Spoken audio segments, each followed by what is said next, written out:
hate, no hype, no fear. We are TFR. Frequency Radio. I wanna know, are you true? Can you woo, woo, woo, woo? They don't thug it like I do. Can you woo, woo, woo, woo? I wanna know, are you true? Can you woo, woo, woo, woo? They don't run this like we do. Can you woo, woo, woo? Is it true? Is it deja vu? Is it you? Can I come through and kick it with you? Can we woo, woo, woo? Sniff a little ooh, ooh. Welcome, everybody, to this edition of Freaky Friday right here on Truth Frequency Radio, truthfrequencyradio.com. I'm Joe Joseph. And, of course, we got the KBS crew here tonight. Kev Baker, Marty, Johnny Whistles, and then Popeye is also here as well. And tonight, folks, the subject matter is paranormal. Blah. We'll go through all the stories, go through some stories, personal experiences with paranormal activity. Also get into, I found this independent article, What's It Like to Be Dead? So we'll get into that a little bit as well. And also, I think we're going to try and open up the lines, which will be good. But before we get into any of that, Marty, would you be so kind as to take care of that chat room? Absolutely. A big shout out to everybody in the chat room over at truthfrequencyradio.com. Your support is appreciated. 46 people so far. Thanks very much. Angel Whispers, Angry Beaver, Ozzy and Zach, BR Bow, Bridgewater, Cave Lady, Dartmoor Dog, D Fish Tails, Dutch for Technique, Fag Paper, Gurgs, I'm me, Joe, Johnny, John Titter, Kev T, Lavender, Mac, Matrix Girl, Matt D, Naughty Boy, Noah the Icon, Obsidian, PRC News, Sane One, Scottish John, how are you, man? Smug, Stushi, Welsh Ted, Wotan, Popeye, Transpersonals, Dr. Blues, Bag of Chips, Kev, The Truth Script, Big Sigh from an Eye, Meat Dog, Wood Wolf, The Jankles, Silver Fox Dude, Exploit, Crozza Tricky, Time Lord, Penelope, Alpha Dog, Steve, and Hell Yeah. So big thank you for tuning in. No matter where you are, whether you're in the chat room or not, or listening to one of the very many streams across the planet, thanks very much. I can't believe it. Second night on the trot. The best name in the chat room has to go to, wait for it, Mr. Vojankles. Brilliant. Go on, Joe. I know you're sitting there trying not to laugh, man. Not hanger just yet, but I thought we could slip in a Vajangles before we get there. I figured as such. I knew it was coming. just get it all out. So what's on the agenda tonight? There's going to be ghosts, UFOs, paranormal. I think the first thing that we need to do is acknowledge the passing of Mr. Spock. Live long. It is Freaky Friday. Prosper. Damn it. You know, he did live Damn long, it. and he did prosper. Yeah, but okay. Leonard Nimoy or David Rockefeller. How the hell does David Rockefeller still live? How does he do it? Because there is no justice in this upside down world, Joe. No, there isn't, damn it. He's probably had about 5 head transplants by now, but more of that later. Gosh, Wasn't it the Wrath of Khan, where at the end he walks into the reactor chamber and he switches everything out and the needs of the many outweigh the needs of the few. So Or that's the why one. Spock. Yeah, that's why Spock had to die early, because only evil lasts forever. So they still haven't figured. They have trouble with two things: Tribbles and Rockefellers. And Rockefellers, yeah. Yeah, but Leonard Nimoy can't afford dead baby blood. Yeah, maybe that's what it was. Good point. Maybe that would react. How does Rockefeller stay alive? I mean, how do these people, like the Queen Mum, she was what, 101, 102? Yeah, they feed on the souls when she died? of... no, you can't tell me they don't eat the souls of children. Oh, hang on, Popeye. If she died. Oh, that's true. You know what I'm saying? Who knows? Good point. Well, actually, no, I was listening to Ike earlier today, a show he did a couple months ago on Richie Allen's radio broadcast, and he was discussing, and I had never heard this before. This was actually interesting, so I'm going to have to go look this up a little bit further, but he was talking about how the royals, they use like skin and they duplicate the skin like genetically, and somehow they transfer the energy from one being. Like when the Queen Mum died, only her husk of a body died. The evil energy that was in her didn't. It was like transferred Well, let's face it. I to a mean, new husk. with the stuff that they know, Popeye, and the evil that they're into, if there is any way possible for that to happen, that's the kind of characters who are going to be playing those kind of games for sure. It wouldn't surprise me if it like actually was true, though. Well, we always hear It about them. actually did that. We hear about them going in for the blood transfusions or whatever it is every so often, but who's to say that it's not for something like that in preparation for some soul transference? And you know, the BBC ran a show not long ago. Now, I can't remember the name off the top of my head, but this was about almost, and this ties in with what we're going to be covering first, but it was almost like reverse possession, Popeye. Somebody would die, and what would happen is these characters would come along, men in black, and they would carry out rituals and a spell on people who were alive and sleeping. Now, long story short, this entity, this soul that was in limbo, would then actually use that body like some kind of spacesuit. It would take it over, it would possess it. So, BBC, royal family, hiding things in plain sight. It's not beyond the realms of possibility. Okay, so this also goes into the next thing. You know, these designer babies that are coming out? Well, now you don't even need a female egg. They can make a baby out of two males' DNAs now. The skin cells. What? So here's the problem, right? And this is where it gets shady. If you go down the biblical path, right? So they say that life comes about because God breathes the breath of life into the nostrils, and then when you die, he takes it back. So if he's not doing it, what's happening there? What are you creating? Are you just creating an empty vessel that could be inhabited by these demonic entities or interdimensional beings? It's Avatar. Is that part of the plan? What, you mean the ones that will be coming through the gateway, which will open the up gateway, when CERN is turned up to its full tilt? Yeah, who ever didn't get through last time? Have you ever talked to Joe? Have you ever talked to our good friend Joe Cowboy about this? He's actually got a very interesting whole take on this. It's kind of the same of pretty much what you said. He views like demonic possession almost like interdimensional avatars. Yeah, me too. That's the way I feel. It's kind of like, okay, well, if we try to do this in our form, it doesn't work out so well. So these will be like our drones in their world. But that could also tie in with people who say the chemtrails, they're actually preparing the atmosphere for the return of these characters, these beings, whatever they are. Is it, or is it perhaps... Not my conspiracy, but it's one that's out there. Well, it could be. I mean, if the only thing is what they're spraying. Well, you don't know what they're spraying out there. Hell, it could change at the drop of a hat. Oh, guys, wait till you see the video I am working on today.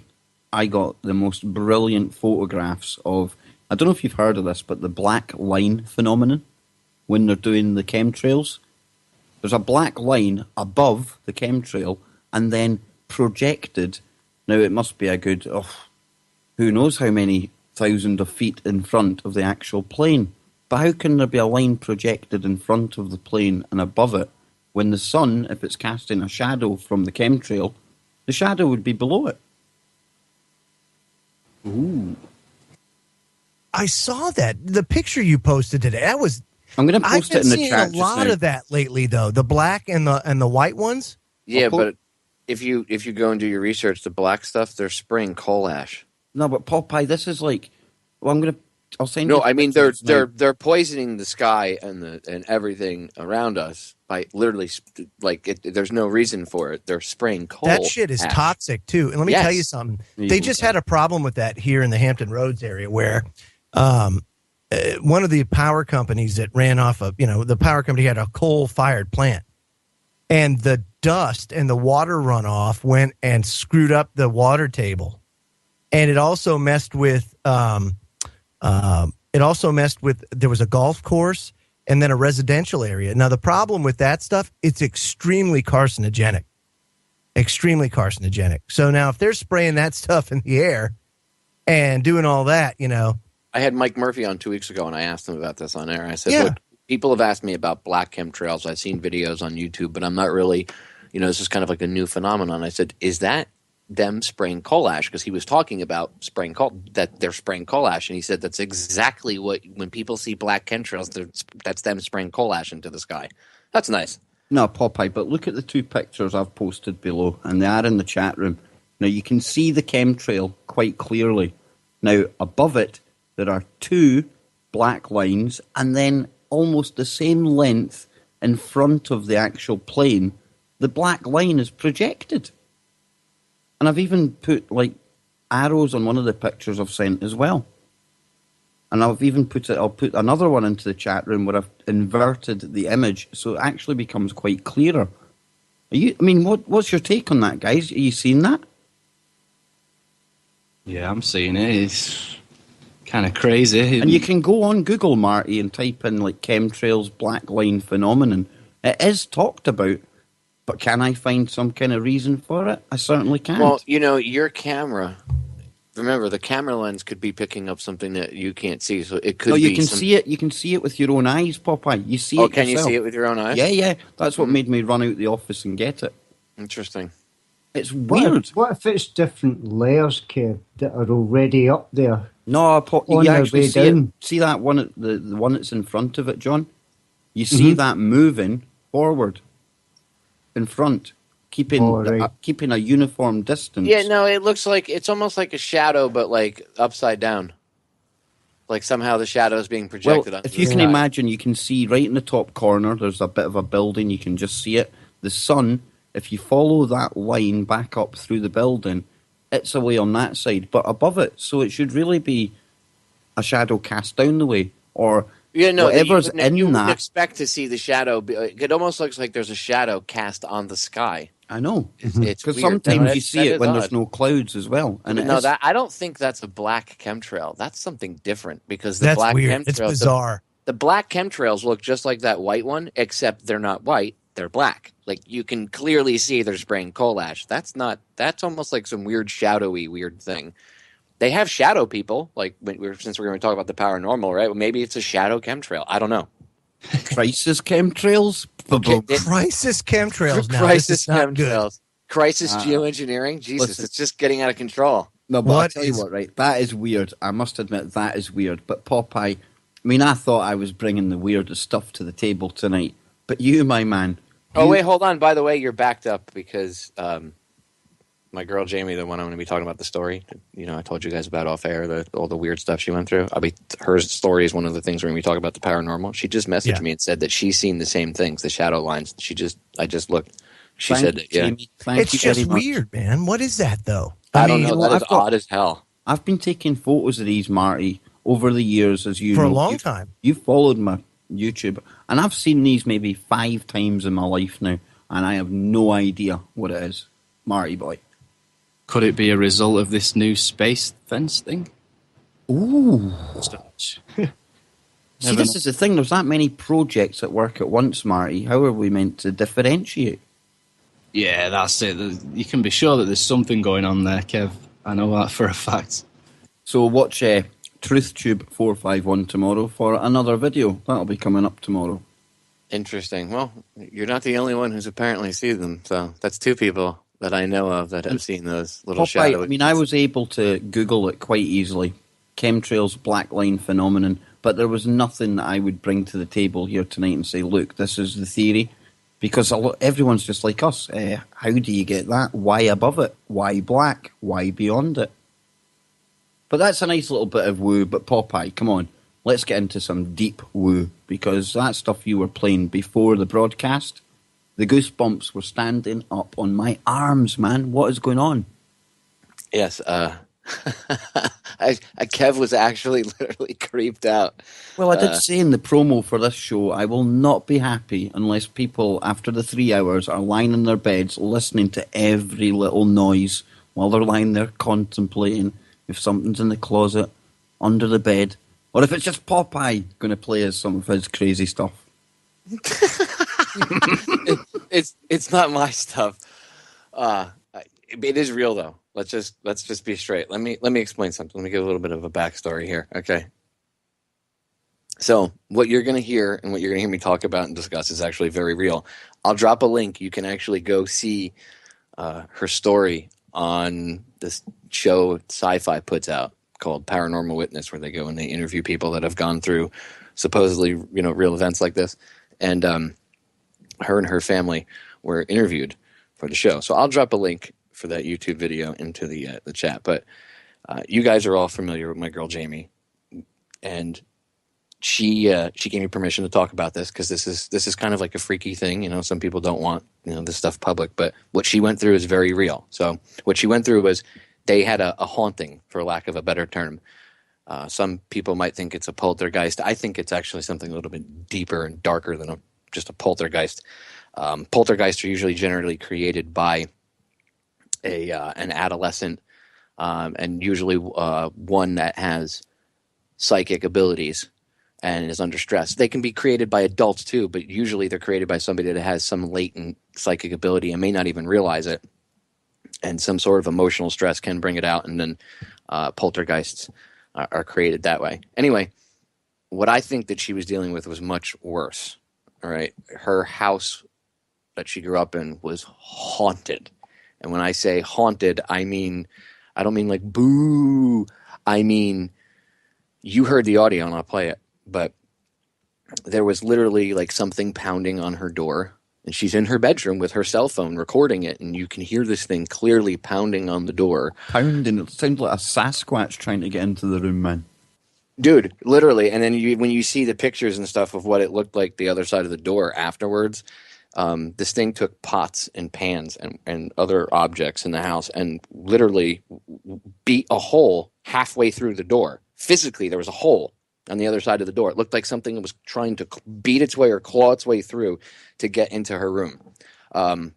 She used to find tampons, like her tampons would go missing, and she'd walk, and there'd be randomly sticking out of the vents, all the air conditioning vents in the house. Her cell phone would go missing, and it would be like up in a vent, and this thing was in the vents. It was all weird, crazy crap like this. It took her phone and was text messaging other people in the house from her phone. I'm not kidding you.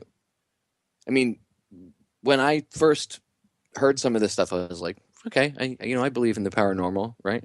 I have no reason to not believe her. And the more and more she told me, I've gotten a chance to like see her when she tells me about this story, and you can see the fear in her eyes when she talks about it.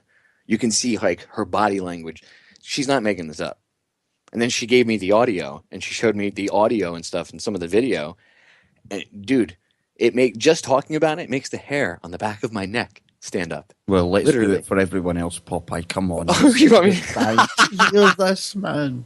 You want me to play the audio? Oh, we do. Everyone out there in chat is absolutely on the edge of their seats, man. Let me explain this a little bit. She was in her bedroom, okay, and you're going to hear her. She's on the phone with her mother's boyfriend's daughter, who's in the house, and she was in the next room. I believe it was. She was like, in her room, and they were talking back and forth on the phone. And you can hear, if I'm going off my memory right now, but you can hear this thing beating on the door while she's talking. You'll hear her in the background talk a little bit, but you're going to hear banging. This isn't somebody, hitting the door and her family making a joke, going, ha, ha, ha, it's a prank. This is literally something dark and evil banging on her door. Check this out. Oh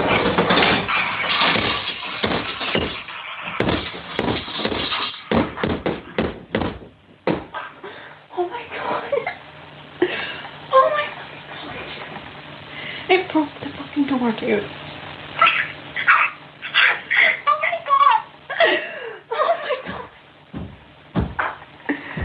Oh my god.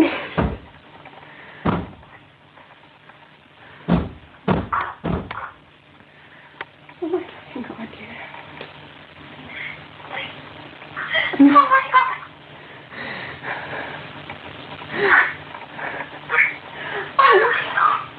I can't fucking move.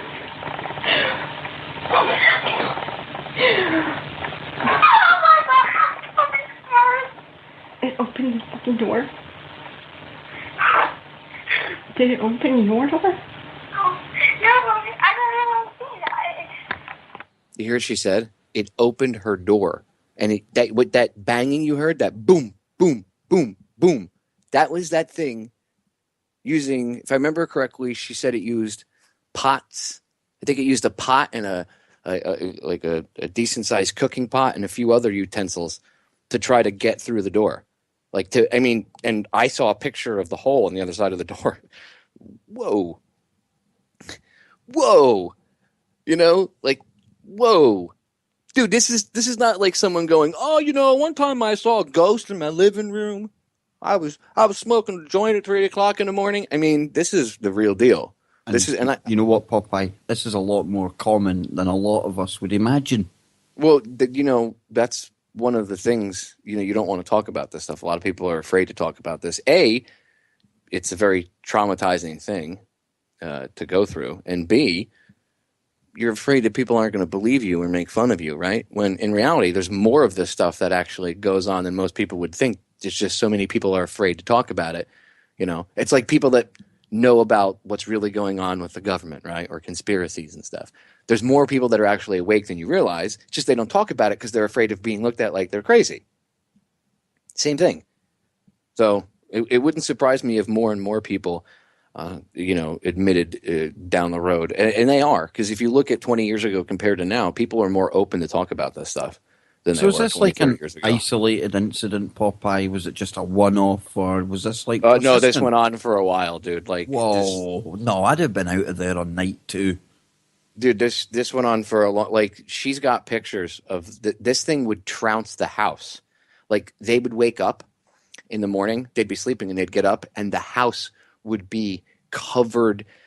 all the food in the kitchen would be all over the kitchen. It would be like the Ghostbusters moment. That's when Slimer interacts with what's his face. I mean, literal. No, it wasn't like ectoplasm. No, I'm not saying that, but I'm saying that they literally took objects and moved them around. And well, not only that, I'll give you guys the link. You can watch the episode of Paranormal Witness, but the way she described when I saw the video, I said to her, was it that bad? Was there food and stuff all over the kitchen? And she said it was worse than what you saw in when they did the reenactment and stuff. She's like, it was way worse. She's got photographs. They realized when they were cleaning, there was a footprint on the floor in the food, and it was not human. And it's clearly a footprint, and it's creepy as shit. Okay. You look at it and all of a sudden you're like, oh, wow. This thing got so pissed. Her mother or somebody had told her mother, give it a toy cat, or give it something, give it a peace offering. And she had this ceramic toy cat, or not toy, it was a ceramic cat. She offered it up as a peace offering, and the boyfriend got pissed off and he chucked it out in the backyard, and that thing reappeared in the house. Now that's just great. You got a wormhole in your backyard or a freaking portal. He picked it up. Wait, he picks it up, and they said, don't smash it, and he smashed it, the porcelain cat, into a bazillion little pieces. That night, I think it was Jamie, woke up and found it in the kitchen and all over the kitchen. I think it was actually all over the house, but at least I know all over the kitchen. If I could be wrong, it might even have been written all over the house, but the word cat was written all over the place. Wow. Yeah, dude, I'm telling you, what she went through, I've been in real haunted places. What she went through makes the hair on the back of my neck stand up, and that takes a lot. It really does. It's some creepy, creepy stuff. I know evil exists. I can't tell you where it comes from because I don't definitively know, but I know it exists. Of course it does. There has to be evil. It has to exist. For light to exist, you have to have darkness. That's just the way it is. Otherwise, you don't have a frame of reference to know anything different. How are you supposed to know what dark is if you don't know what light is? She just messaged me on Facebook. She said it used a big pot and a mallet to get through the door, and then it was the word cat was written all over the house. Get out! That's awesome. A mallet? Oh, I'm out of there. Dude, I'm there. I'm in there. I'm coming. Oh, I'm. You see, you're like me, Joe. You'd want to do battle with this thing. Absolutely. On like a spiritual level, you'd want to all right, you'd want to take it. I'd be like, the power of Christ compels you. Power of Christ. That's the only way to fight stuff like this. You can't. I know that. A lot of times people want to be like, I'll kick its ass. That's not going to No. I hate to tell you, but if you take it on like that, it will F you up if it can. You know who's a good person to talk to, and hope he'll be probably on about 8:30 Eastern or so, is Johnny King, because he does this stuff all the time. That he interacts with entities, with demons, with all sorts of different beings and creatures. So, I mean, unbelievable. Whistles, on you go, Joe. Well, I would say, Whistles, do you have anything that you'd like to add to this stunning conversation? Yeah, well, when I was over in America, I was over at my son's there. He was telling me about... Yeah, you were really suffering, weren't you? Oh, yeah, really suffering. Oh. Yeah, but somebody has to do it. But, no, he was telling me about he used to have a certain place where he would feed his dog. And he says that the dog was, every time it would go to the food, it would like creep over and it didn't want to be there, kind of thing. He never ever really paid much attention to it, and the fact that the dog was just leaving its food, it wasn't touching it because it just didn't want to eat it there. So he said he was using the Xbox with the Kinect, and it was some sort of game he was playing that when it recognises you, it puts a little bubble above your head with your name on it. But over where the dog had actually been frightened to be, there was another bubble that says guest. Whoa. Yeah, I know. Ouch. Like a cancer that's silently spreading. Agent for Truth with Joe Bannister. Sundays on Truth Frequency Radio. Wars are psychological just as much as they are physical. Just as much as they are economic. Listen up. We tax you your peace of mind. We construct lies to make them true. We tell it, we sell it. We're back, ladies and gentlemen.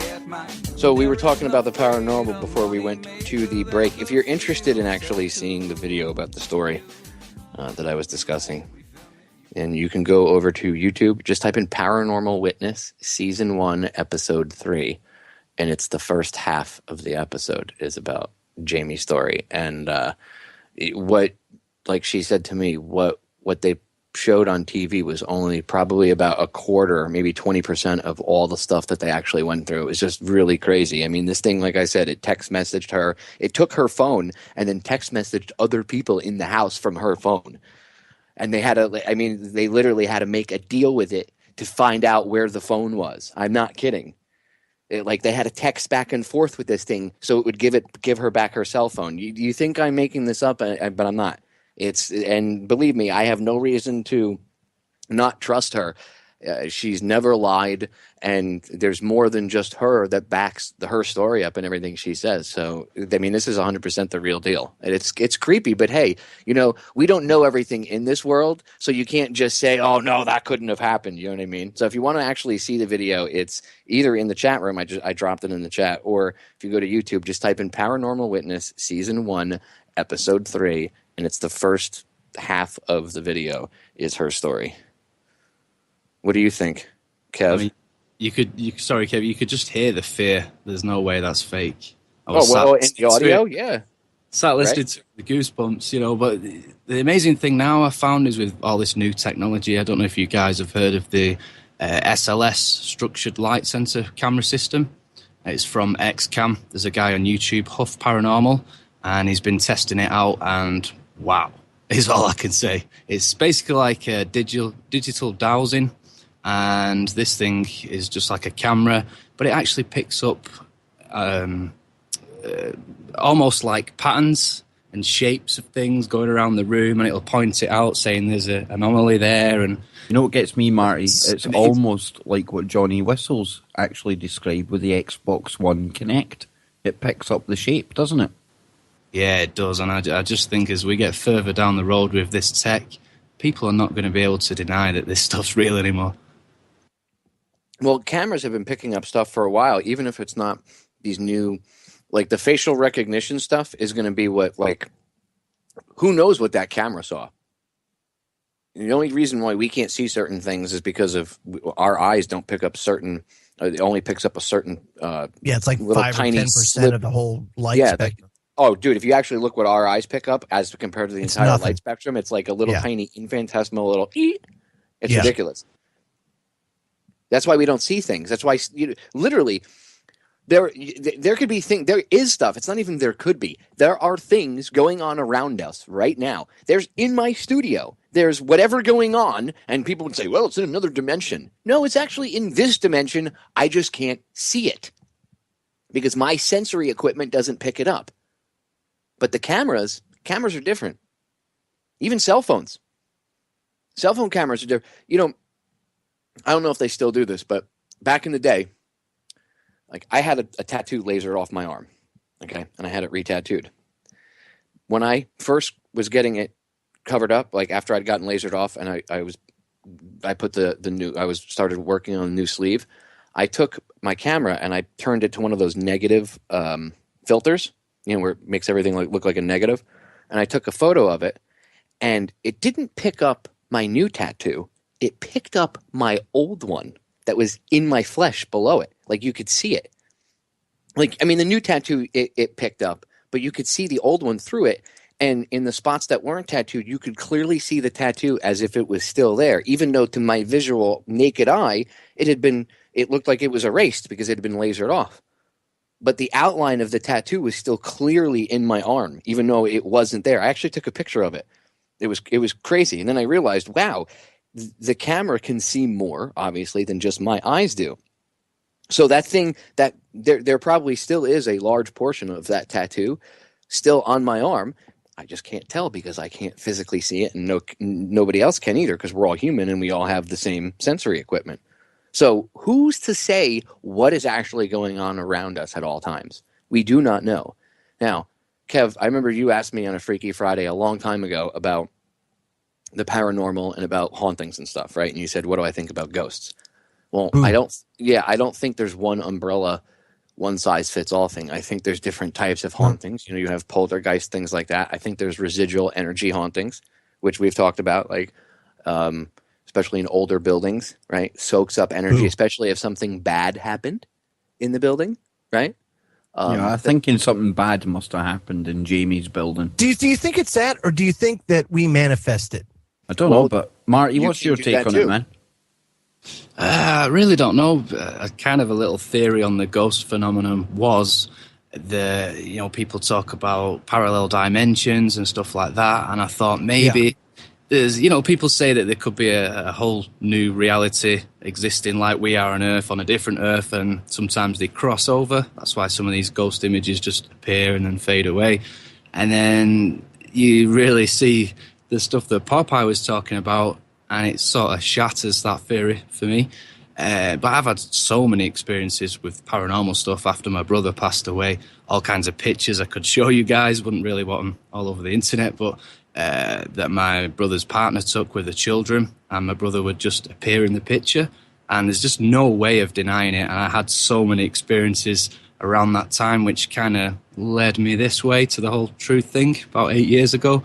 And it really showed me that there is something else. It wasn't wishful thinking. It was too many coincidences. I no doubt, man. It's not a belief anymore. It's a knowing thing that I've seen. Yeah, I've seen that picture, Marty, and that's your brother behind everybody with his arms round everybody. It was amazing. It is unbelievable. It is, and before that, I wouldn't believe in this sort of stuff. I don't even think he did. But when you see it for yourself and you experience it, and then obviously I had the thing with the 1111s and the 23s and synchronicities, which all seem to be from the same thing, amazing. Wow. It is, Marty, you were talking about different kind of dimensions and things there as well.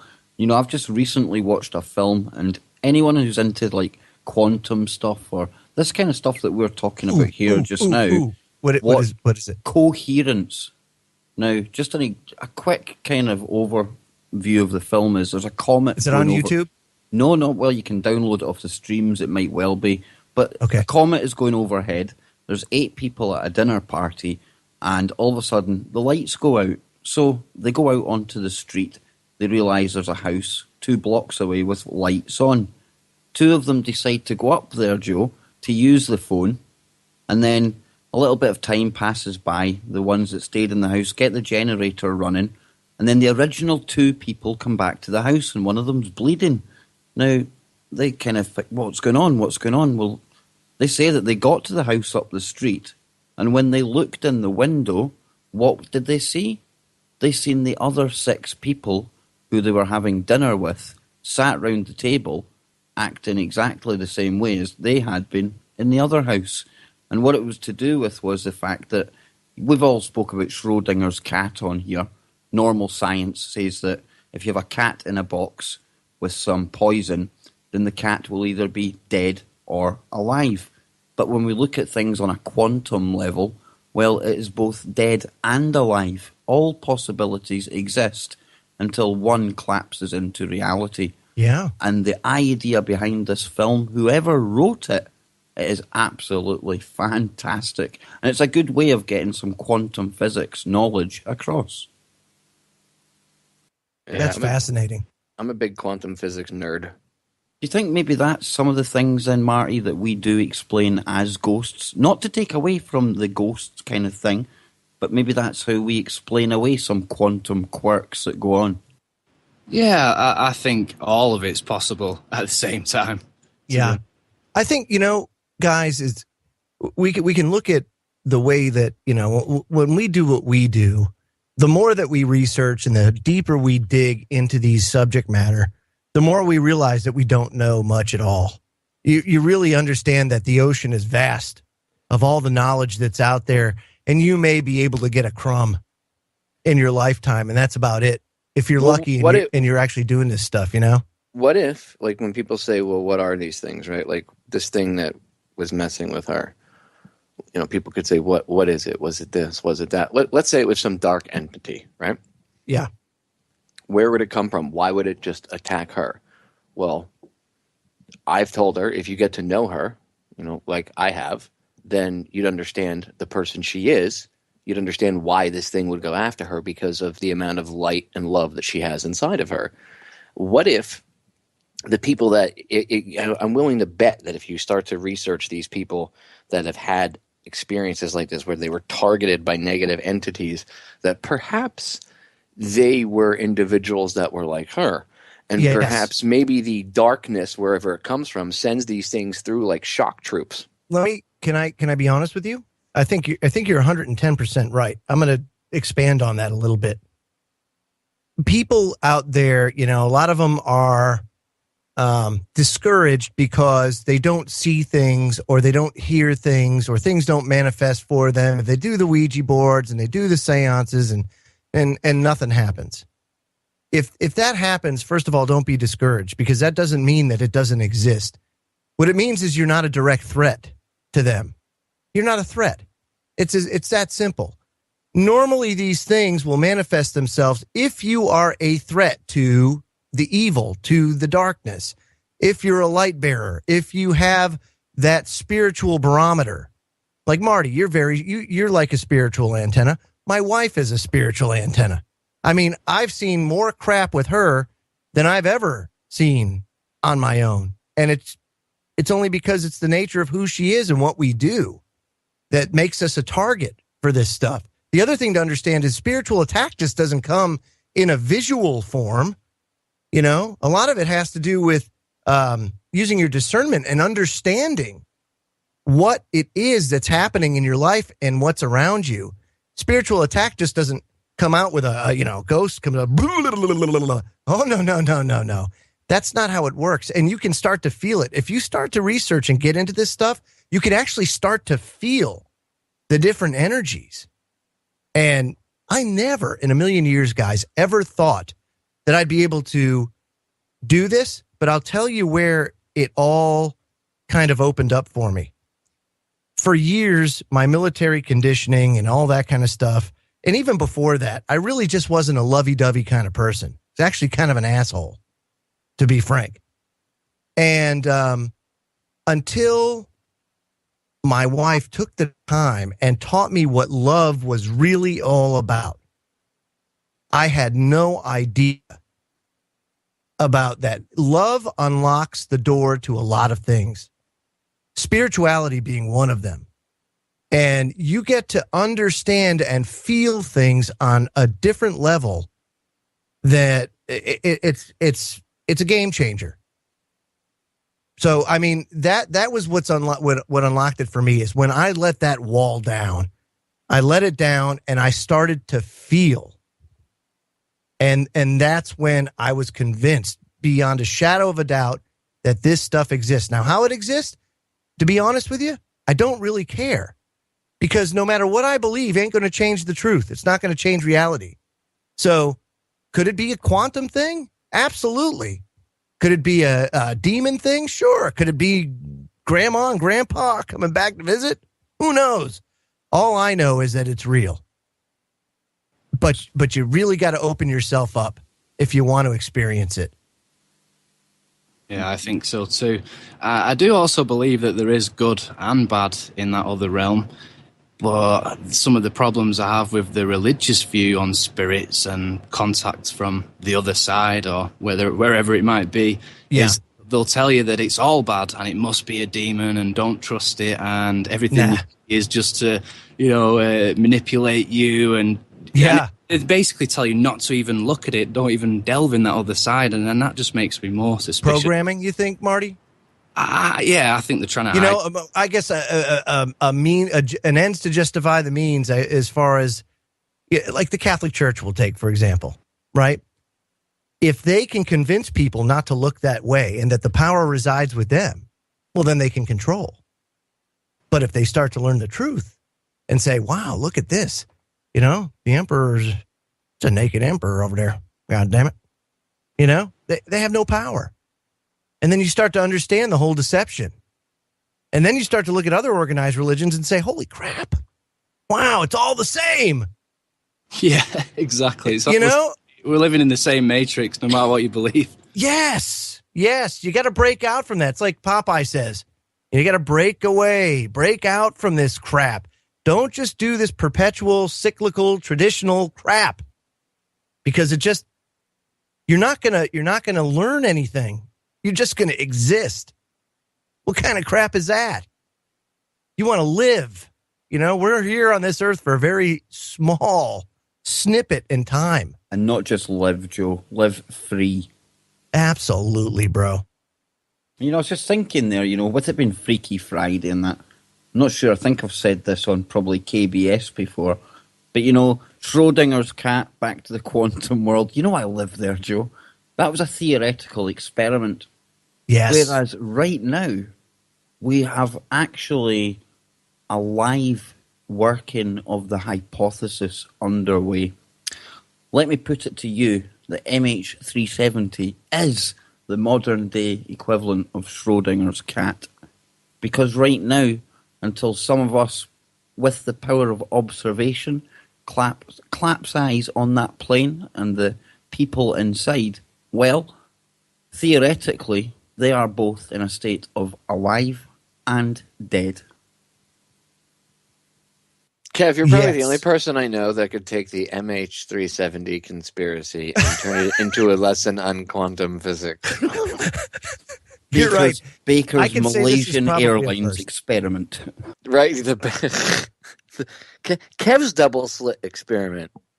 We're going to take two Asian airliners. Oh, they did as well, remember? MH17. Oh. Yeah. You had MH17 and MH370, right? Well, there you go. And then that other one, did you guys see the video of that one that crashed? Oh, yeah. The turboprop? Yeah.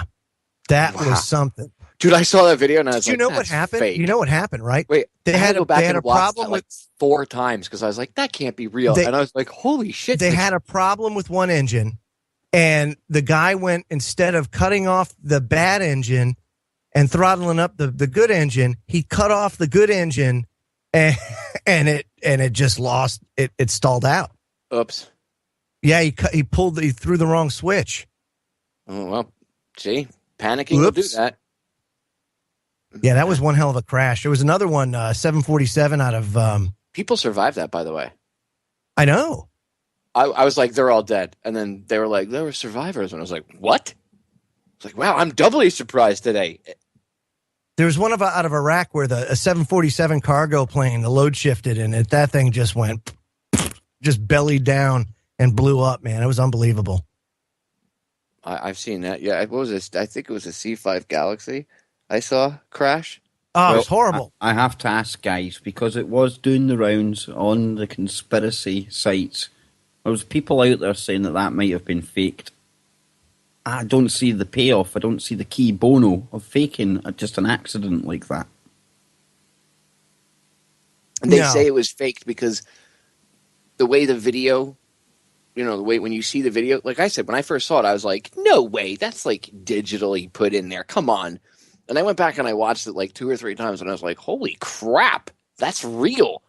And then I went and looked it up and yeah, it was very real. It really did happen. Wait, that's the problem. Can I just give the alternative media a quick lecture for a second? Because they need this. Everything is not an effing conspiracy. You people are what makes that meme possible. Seriously. It must be really easy for those cyber warriors that they hire on this side of the Atlantic and yours that go out there to muddy the waters. When they see one of these genuine events happening, it must be like gold dust to them because it saves them a whole heap of work, doesn't it? They just put fake in front of the news title and then put it on before it's news or somewhere like that. But there's other people that are genuinely like, here's the problem.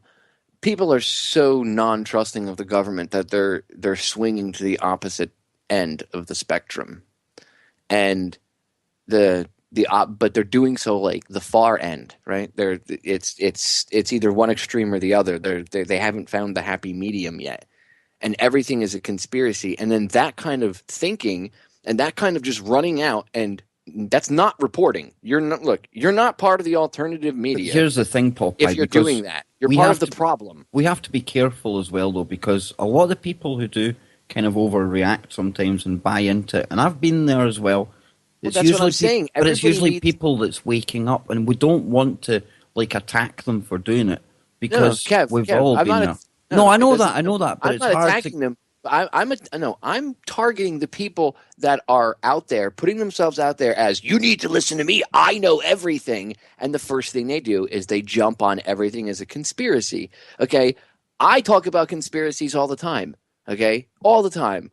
I cover all the different presidential and political assassinations, right? I don't say, oh, it was a lone gunman. But how do I react when a real event happens? I give it 72 hours. And why do I do that? Because genuinely, within 72 hours, what usually comes out? 2 or 3 different versions of the story, right? So if I start chasing the initial whatever it is and going, oh my God, they did it, that, without any proof, if something comes out that, and there is it was maybe a real event, it wasn't contrived, I'm going to look like an ass if I come out and say, oh my God, it's a false flag. How many times have other people that we all know done that and then been proven wrong and made to look like an idiot? And then you end up losing a little bit of credibility unless you own up to your mistake, which that's why you have your credibility, Kev, because when you make mistakes, just like me or Joe or other people, you own up to it. Yeah. Okay? And that's a big difference. You You're have like, to. hey, I screwed up. I apologize. But the way to not continue to make those same mistakes is to not jump into everything and be like, oh my God, the sky is falling.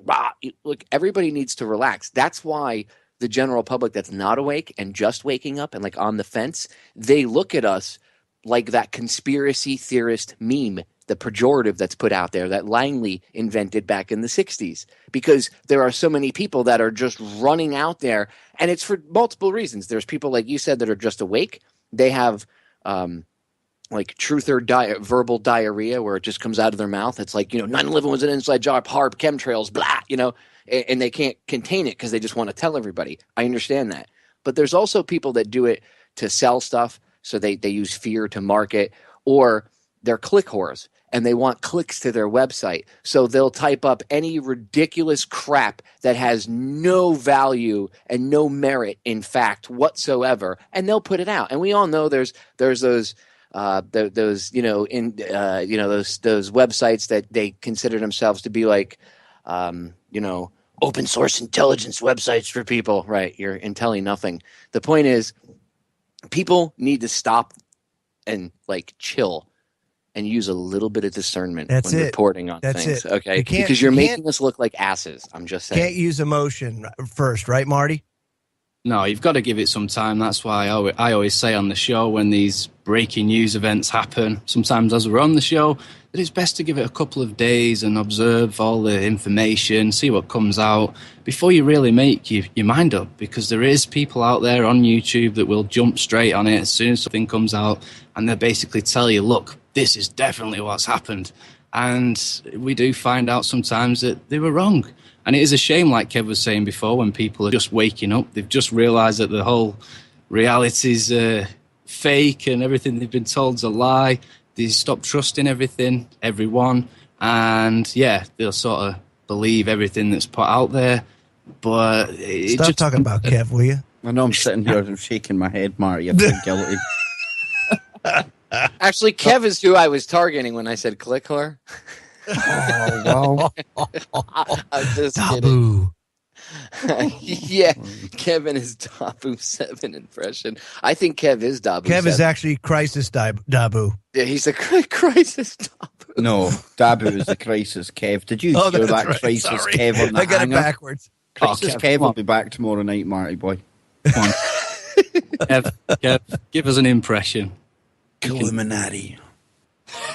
I'm telling you, dude, that's not an impression. He's actually Dabu 7. I'm gonna start this rumor, and eventually it's gonna stick. I love Dabu 7. I think he does some really great work. Yeah, I think so. It does. It does. You've got to take from it certain things. You can't sort of. That's the thing with all this truth stuff, and people on YouTube and stuff. Even though they might get stuff wrong sometimes, be a little bit sensational, there is still stuff out there. You've just got to take from it what you will and make your own mind up. Don't follow everyone and idol everyone. Just do your own research and come to your own conclusions, because we're not infallible. Sensational. I wouldn't know anything about making sensational World War III titles or anything like that. No, never. Kev's the sensationalist, college professor and how to do it. Sit in my course for 5 minutes and I will teach you how to make the most sensational sounding titles for your videos and get a bazillion hits on YouTube. Listen. I'm not aiming for the choir. We've got the choir. I'm aiming at the trendies, and you have to catch their imagination in 1 second. No, you're That's all right. you've got. I shouldn't have sent him Bernays' Crystallizing Public Opinion and Propaganda book, should I have? That was probably a bad move on my part, wasn't it? Yeah, because he's using the techniques. Son of a bitch. bitch. When you sent me that, I had 2,000 subscribers. Oh, look at you now. It's working well. And we're done. Hour number 1. Already. What's in hour 2? Some woo. More woo.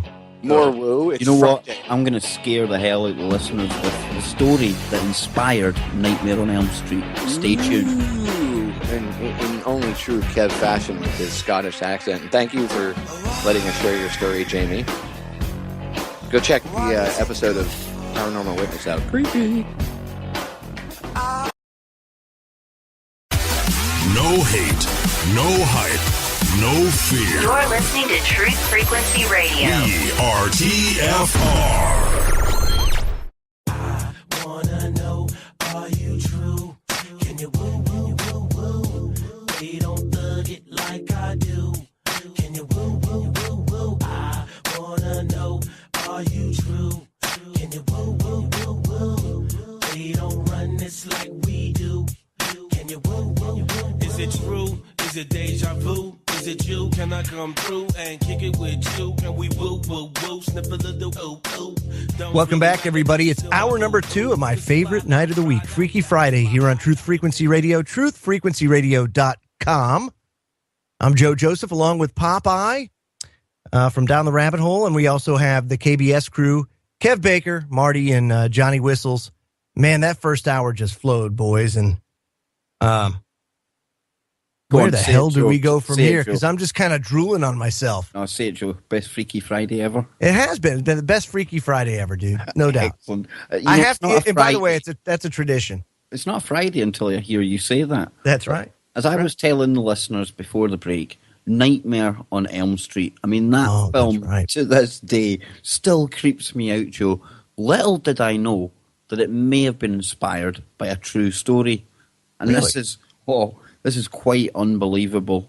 Unfortunately, though, very, very true. Take a listen to this. Hello, everybody, and welcome to the 40 and Slip Bedtime Stories. Tonight, the true story that inspired A Nightmare on Elm Street. From the LA Times, January 11th, 1987. Since April 1983, at least 130 Southeast Asian refugees have left this world in essentially the same way. They cried out in their sleep, and then they died. Medical authorities call this Asian Death Syndrome. The refugees have various names for it, one of them being night terror. But Dr. Robert Kirshner says it all roughly translates as the same thing, nightmare death. As a deputy Cook County medical examiner, Kirshner has investigated 5 nightmare deaths himself, including a Laotian father and son who died in a Northside Chicago apartment, in bed, asleep, and only 15 months apart. The people in the neighborhood are terrified, Kirshner says. The victims had much in common, Kirshner found. First and foremost, that nothing seemed to be wrong with them before they suddenly died. These are all healthy men with no previous symptoms. The average age was 33, he says. The situation is almost always the same. It only occurs in men, and it only occurs in their sleep. The report is they cry out and die or are found dead the next morning. Standard autopsies revealed little about the deaths other than that they were caused by a sudden heart stoppage. Such an occurrence in Asians is mystifying since their rates of ordinary cardiac disease and malfunction are extraordinarily low, primarily due to their low-fat diet.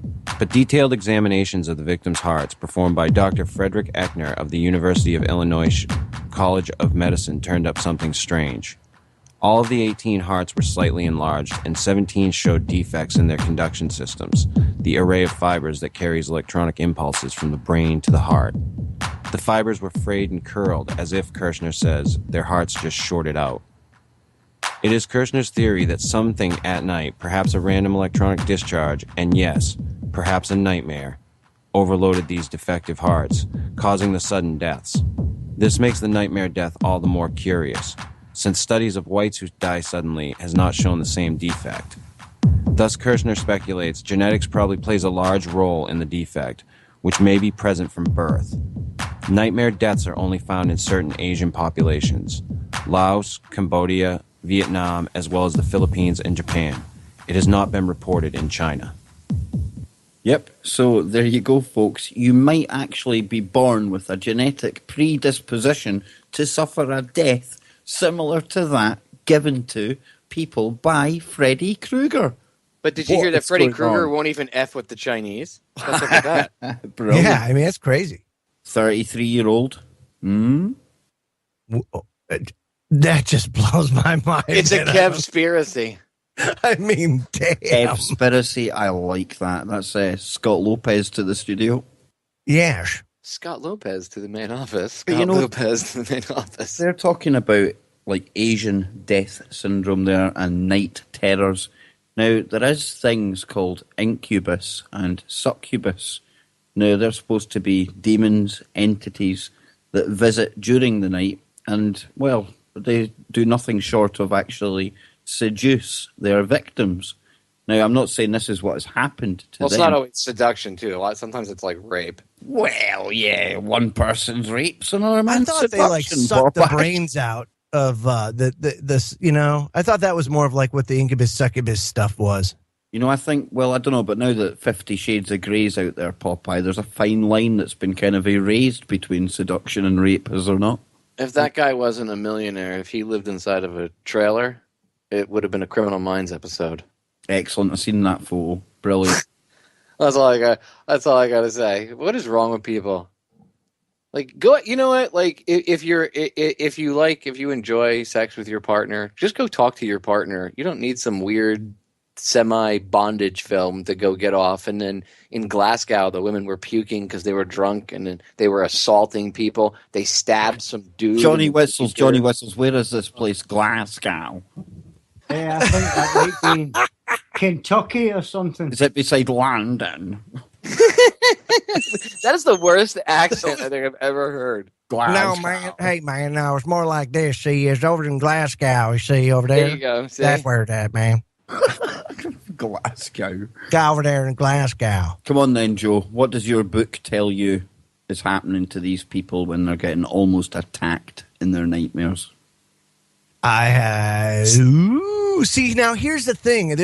Sometimes, and most times, I don't know, Marty, maybe you can speak to this, but I find that a lot of the communication, I think when you dream, often if you're spiritually in that zone, that's where a lot of the communication takes place. That's where a lot of the interaction takes place. How about you, Marty? What do you think? Yeah, definitely. You think of this nightmare death syndrome, as they call it in the States.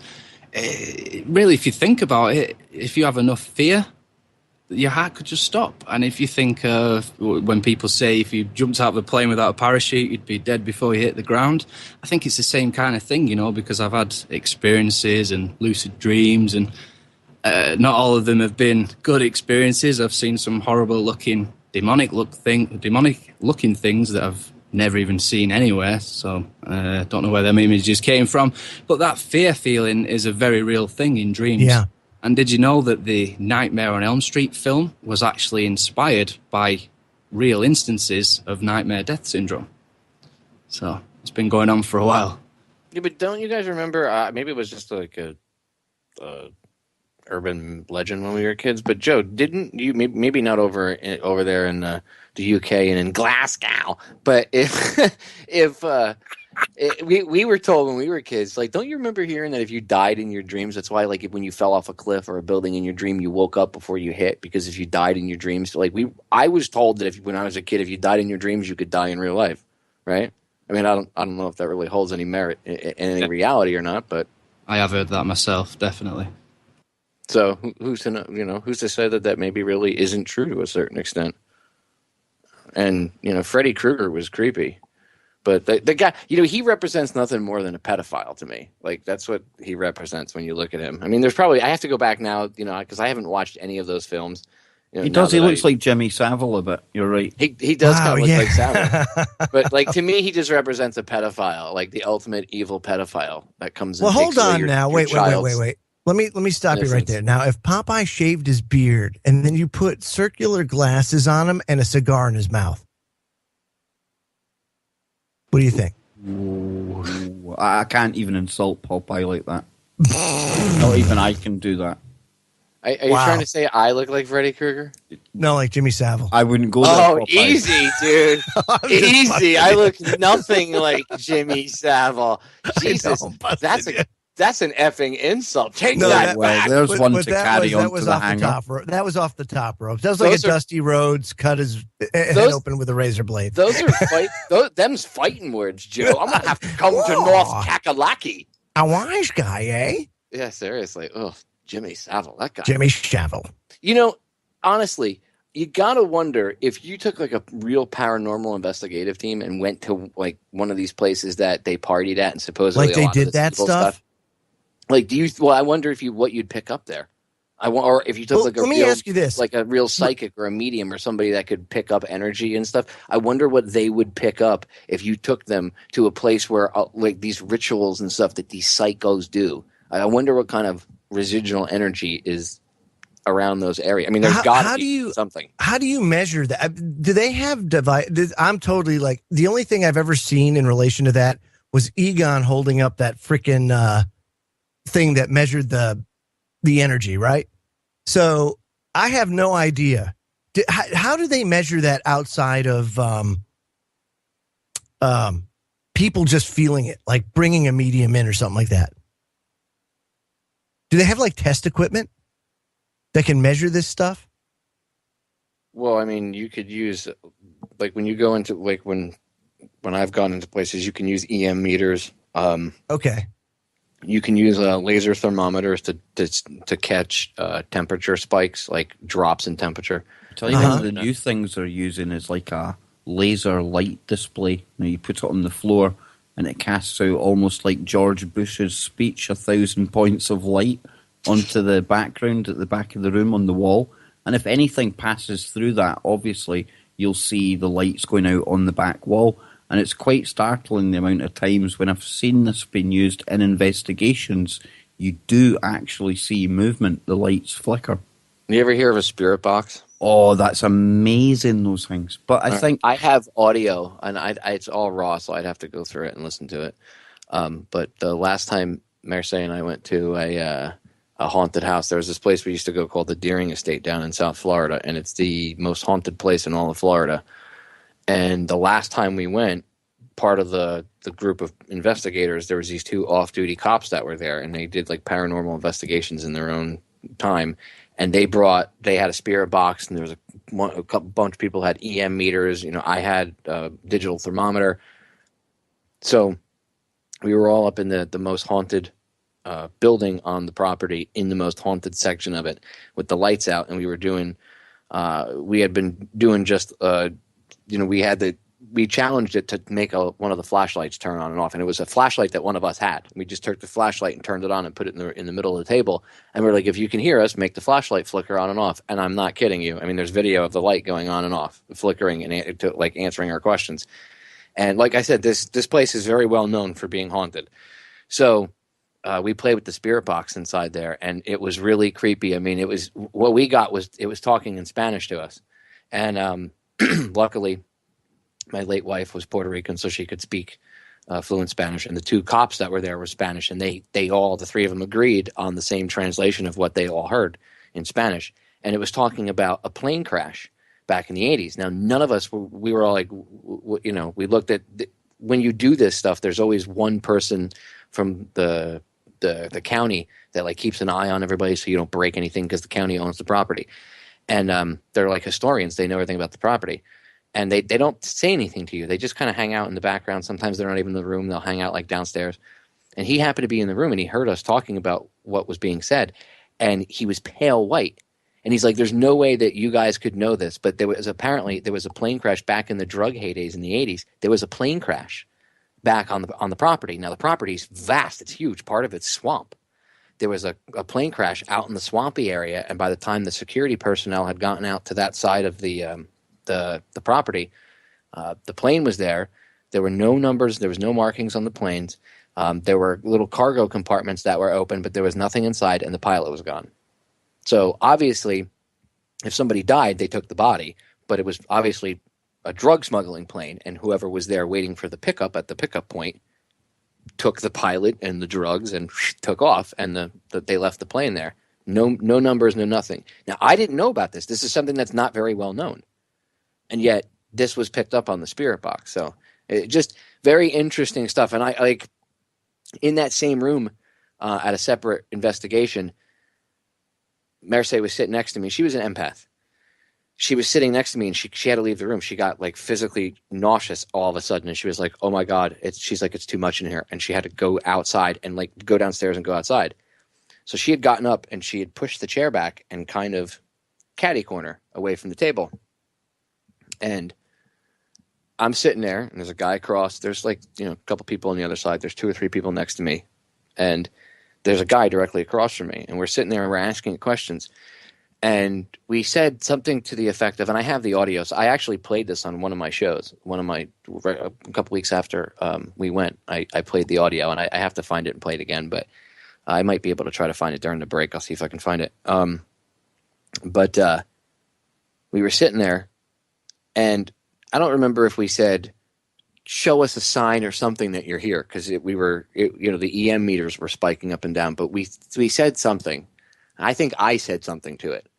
Or it was either me or the dude across from me. One of us said something. And with that, I kid you not, the chair next to me, the Merce was sitting in and left, spun. It straightened itself out so it was facing back like the way the rest of the chairs were, towards the table and slammed itself underneath the table. It did it so hard that the guy across from me screamed like a little girl and jumped out of his chair. Like he turned pale white and leaped out of his chair. I mean, it was pitch black. You couldn't see anything, and I could see this guy turning pale white and leaping out of the chair, and you heard him screech. And it was just, holy crap. And everybody was like, did you just do that? And I was like, no, but did you all see that and hear? And they were like, yes. And I was like, okay, I'm not crazy. And I said, I'm done. I'm out of here. No, I stayed. Man, that would have freaked me out, buddy. I hung out up there for like another hour and a half. I was like one of the last ones out of there. That stuff doesn't really bother me, man. I mean, it's creepy. It is, but like, I guess my urge to know is greater than that. Creepy that and inner, exciting. Yeah, I mean, don't get me wrong. If a portal opened up and something walked out and was like, I wouldn't be like, so can we have coffee? I'd be like, well, maybe we should go. Yeah, me too. I'd be like, maybe we should go outside, give it some space.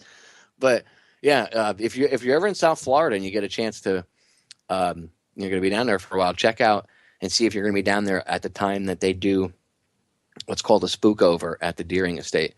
The property is extremely haunted. On the property, there are Indian burial mounds that date back 10,000 years. Enough said. These places are like magnets for kind of paranormal activity, are they not, Popeye? Dude, it's so haunted, whatever you want to call it, that they have like sightings out in the property, like on the outside of the grass in the middle of the day. For instance, they use a portion of the property for like a day camp, like a summer camp, right? The different counselors have reported seeing a child that runs into the woods, and they do a head count. They gather all the kids up, and they go in the woods. They can't find them. They gather all the kids up. They do a head count, and all of the children are there, but they know that nobody went in and found this child in the woods. And it's multiple times people have seen this kid run into the woods, and it like clear as day. There's like some weird looking kid standing there, and then turns around and takes off into the woods, and the counselors go to chase him and find him, and he's not there. And they've had this happen. I mean, broad daylight. Like in the middle of summer, 2:00 in the afternoon, when that's the last time you would expect to see like something spooky. Usually you'd think, ooh, ghosts come out at night and ooh, creepiness. And it's the middle of the day. I mean, there's that much energy, whatever's there. And you can go out, not on them, but by the Indian burial mounds. They have a wooden walkway that goes out through the swamp area where they are. And if you go out there, I've gone out there at night. We were out there at like 1, 2 o'clock in the morning, and we sat out there for like an hour and a half. And you can feel you're being watched. You're just sitting out there. It's this little walkway that takes you out into the middle. You're standing out in the middle of the swamp, basically, and you're only maybe an eighth of a mile, not even, maybe a 16th of a mile away from one of the burial mounds. And like if you think about it, Popeye, Indians, I mean, they wouldn't just bury their people in just any sort of ground. It would have to be somewhere that there was some sort of energy. They wouldn't just pick some random place where they would bury their people. Yeah, like near a ley line or something. There's something like that, Marty. More energy, and that seems to be where you get most of the sightings and stuff. Exactly. Well, and I don't know, like, I won't pretend to know what the energy, like, that maybe it's ley lines, maybe it's the earth, maybe it's natural energy from the earth, who knows? But I know that they considered a lot of these sites sacred for whatever reason. And then you see these housing developments, these developers, they buy land, and then the natives will be like, hey, that's a burial mound. Don't bulldoze that. And they're like, F you, we're going to put houses here. And then they build the houses, and then all sorts of bad stuff happens to the people that live there. All weird things are happening in these different houses or apartments or whatever. Like, you'd think that people would, like, once or twice disturbing a sacred ground like that, people would learn, but yeah, they don't care. It's the almighty dollar. I wouldn't mess with Indian burial mounds, dude. You couldn't pay me enough. Nope, I'm with you, Popeye. Fire up the Millennium Falcon. We're out of here. Yeah, dude, no way. If they were like, there's no more space on Earth and we have to bulldoze this burial mound for you to live, I'd be like, well, I'm living in a cardboard box out in the street because you're not bulldozing that thing. A, it's disrespectful, and B, no, I'm not dealing with that. So tell me, Popeye, see how you say you're into all this ghosty kind of stuff and all the rest of it. Why is it you urge somebody like me not to do a Ouija board? Dude, for real, listen to me. I will tell you, and I Here will we tell go. the listeners, this is no joke. Like, don't think that people think that they're so smart. Oh, I could just close it. I could handle it, Popeye. Trust me. Trust me, dude. I'm in touch with my spirituality. I know me and Jesus are homeboys. I could do it. No, you can't. See, the arrogant thing that humans think is that they think that they control evil entities. You cannot. Okay? Do not. I repeat, do not. And I know telling people not to do something has the opposite effect sometimes. But ladies and gentlemen, for real, if you've ever taken a single piece of advice that I've ever given you, do not, I repeat, do not dick with a Ouija board or what's otherwise known as a witch board. Okay? I have had experiences with both the Parker Brothers version and a real, like 300-year-old witch board from Salem, Massachusetts. You know, creepy. Okay, this thing, the witch board that we played with, it was like 200-300 years old. It dated back to like the original colonies. Like, that's how old it was. It was passed down through this one kid's family. It was creepy. Okay, just touching it, you could feel the energy off of it. It was an old school witch board. I don't give a crap if you're playing with a Parker Brothers version or one that's a couple hundred years old. Don't play with it. You're going to open up a doorway and you're not going to know how to close it. And you're not going to know how to deal with what you bring forth. And you're not going to like it. Trust me. Those things are not toys. People end up playing with them by themselves. Do you remember the movie The Exorcist? How did she get possessed? Does anybody remember? Was it the television? No. She played with a Ouija board and she talked to an entity that called itself Captain Howdy. Ooh, howdy. Doody. And look, I know people that have played with Ouija boards by themselves, and I've seen it firsthand. I told you guys the story one Freaky Friday where my friend, this kid I grew up with, got like all possessed and like he was nonviolent whatsoever, and he came at me with a butcher knife when I took the Ouija board away from him because he was sitting in his basement playing with it by himself for like 3 weeks straight. And like when we went down there, it was in the middle of summer, and it was like 40 degrees in the basement. Like you could see your breath. Like it was Exorcist type shit. And I went down there and I yanked the Ouija board out of his hand and I proceeded to walk up the stairs, and he came at me with a butcher knife. Where he got the butcher knife, I don't know, but he came at me with a butcher knife, and I had to put him down. I had to knock him down. I had to beat him and then throw him, not shove, throw him, like toss down a set of stairs, and then walk out of his house and get in and leave. And then he followed me to my house, not kidding, proceeded to beat on the door until I opened the door. When I opened the door, he charged through the front door trying to grab at my throat, and I literally had to pick this kid up and put him through the closet doors in my front hall closet, and then I had to beat him until he submitted. And I mean, like, I laid a beating on this kid that, you know, it was like a boxing match. And this kid he wasn't a fighter. He was a wimp. And it was like a complete 180 of his personality. I'd never seen him like this, ever. Even his parents, his mother, who did not believe in this stuff, was convinced that something had happened and that he shouldn't have been playing with that thing by himself. Popeye, have you seen the movie? What, The Exorcist? No, Ouija. I don't think I've seen Witchboard, the old school movie. Yeah, I've seen that. That was a good film, but there's another one out just now. Really good. Oh my God, this thing, and it's it starts off with a girl who actually plays with it herself, not remembering that when she was a young child, she was told golden rule number 1: never ever play with the Ouija board yourself. But it's a pretty cool film. Pretty weird. If you're wanting to scare yourself right now, that's one I would definitely recommend. Mm-hmm. So some would say don't watch it because you'll summon the thing into your living room.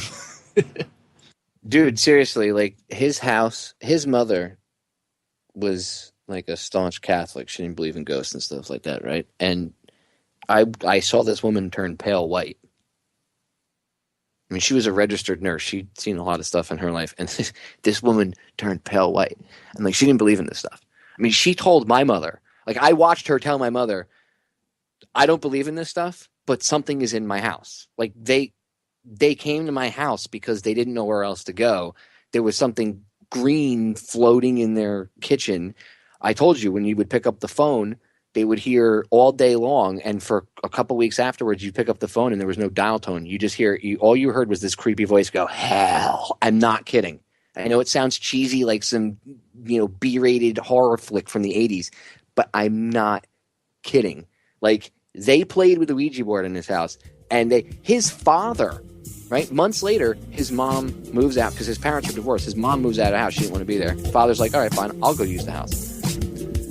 His father and I are sitting in the living room having coffee one night, and I kid you not, a silhouette of a woman walks through the living room in front of us, and I spit my coffee out, and I looked at him, and I was like, did you just see that? And he was like, yes, I did. He's like, I saw a woman just walk past us. And here's...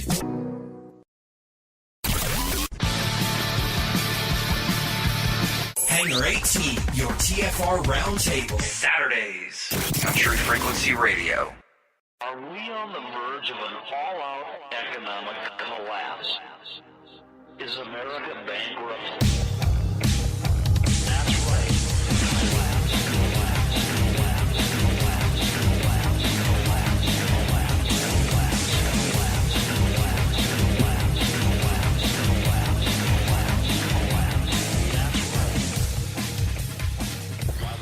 Hello, everybody, and welcome to KTRFN's Freaky Friday with my intellectually challenged co-hosts, Kev Baker, Joe Joseph, Popeye, Johnny Whistles, and Marty. I'm your co-host as well, Johnny King. Take it away, guys. Joined by the king himself. How The are you king doing, man? himself. Yeah. Boy. What's cooking that's tonight, swell, John? I can't hear both of you at the same time. What's cooking tonight, John? Nothing. Nothing. I had a half gallon of chocolate ice cream earlier. I'm not hungry. That'll do it, man. Well, Wow. no, John, we were talking about all things ghosts in the first half of the show, and Joe was saying you'd be just the man to go to on. Oh, possessions yes. and We must poltergeists. talk, John. You must regale us of some of your experiences in the spirit different world. realms. Yes. Come on, man. Because a lot of people out there, they may say, "Oh yeah, I think it's real," blah blah blah, but deep down inside, they don't think it's real. Oh, it's absolutely real that they exist. I mean, how can you?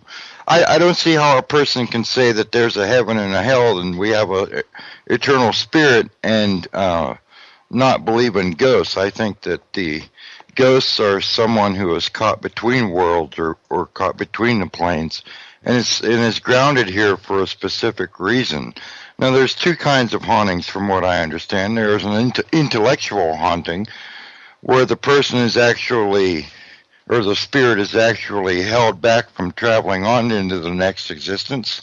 And then there's a non-intellectual haunting where something traumatic like a rape or a murder or something like that has actually been so traumatic it's been imprinted into the surroundings and is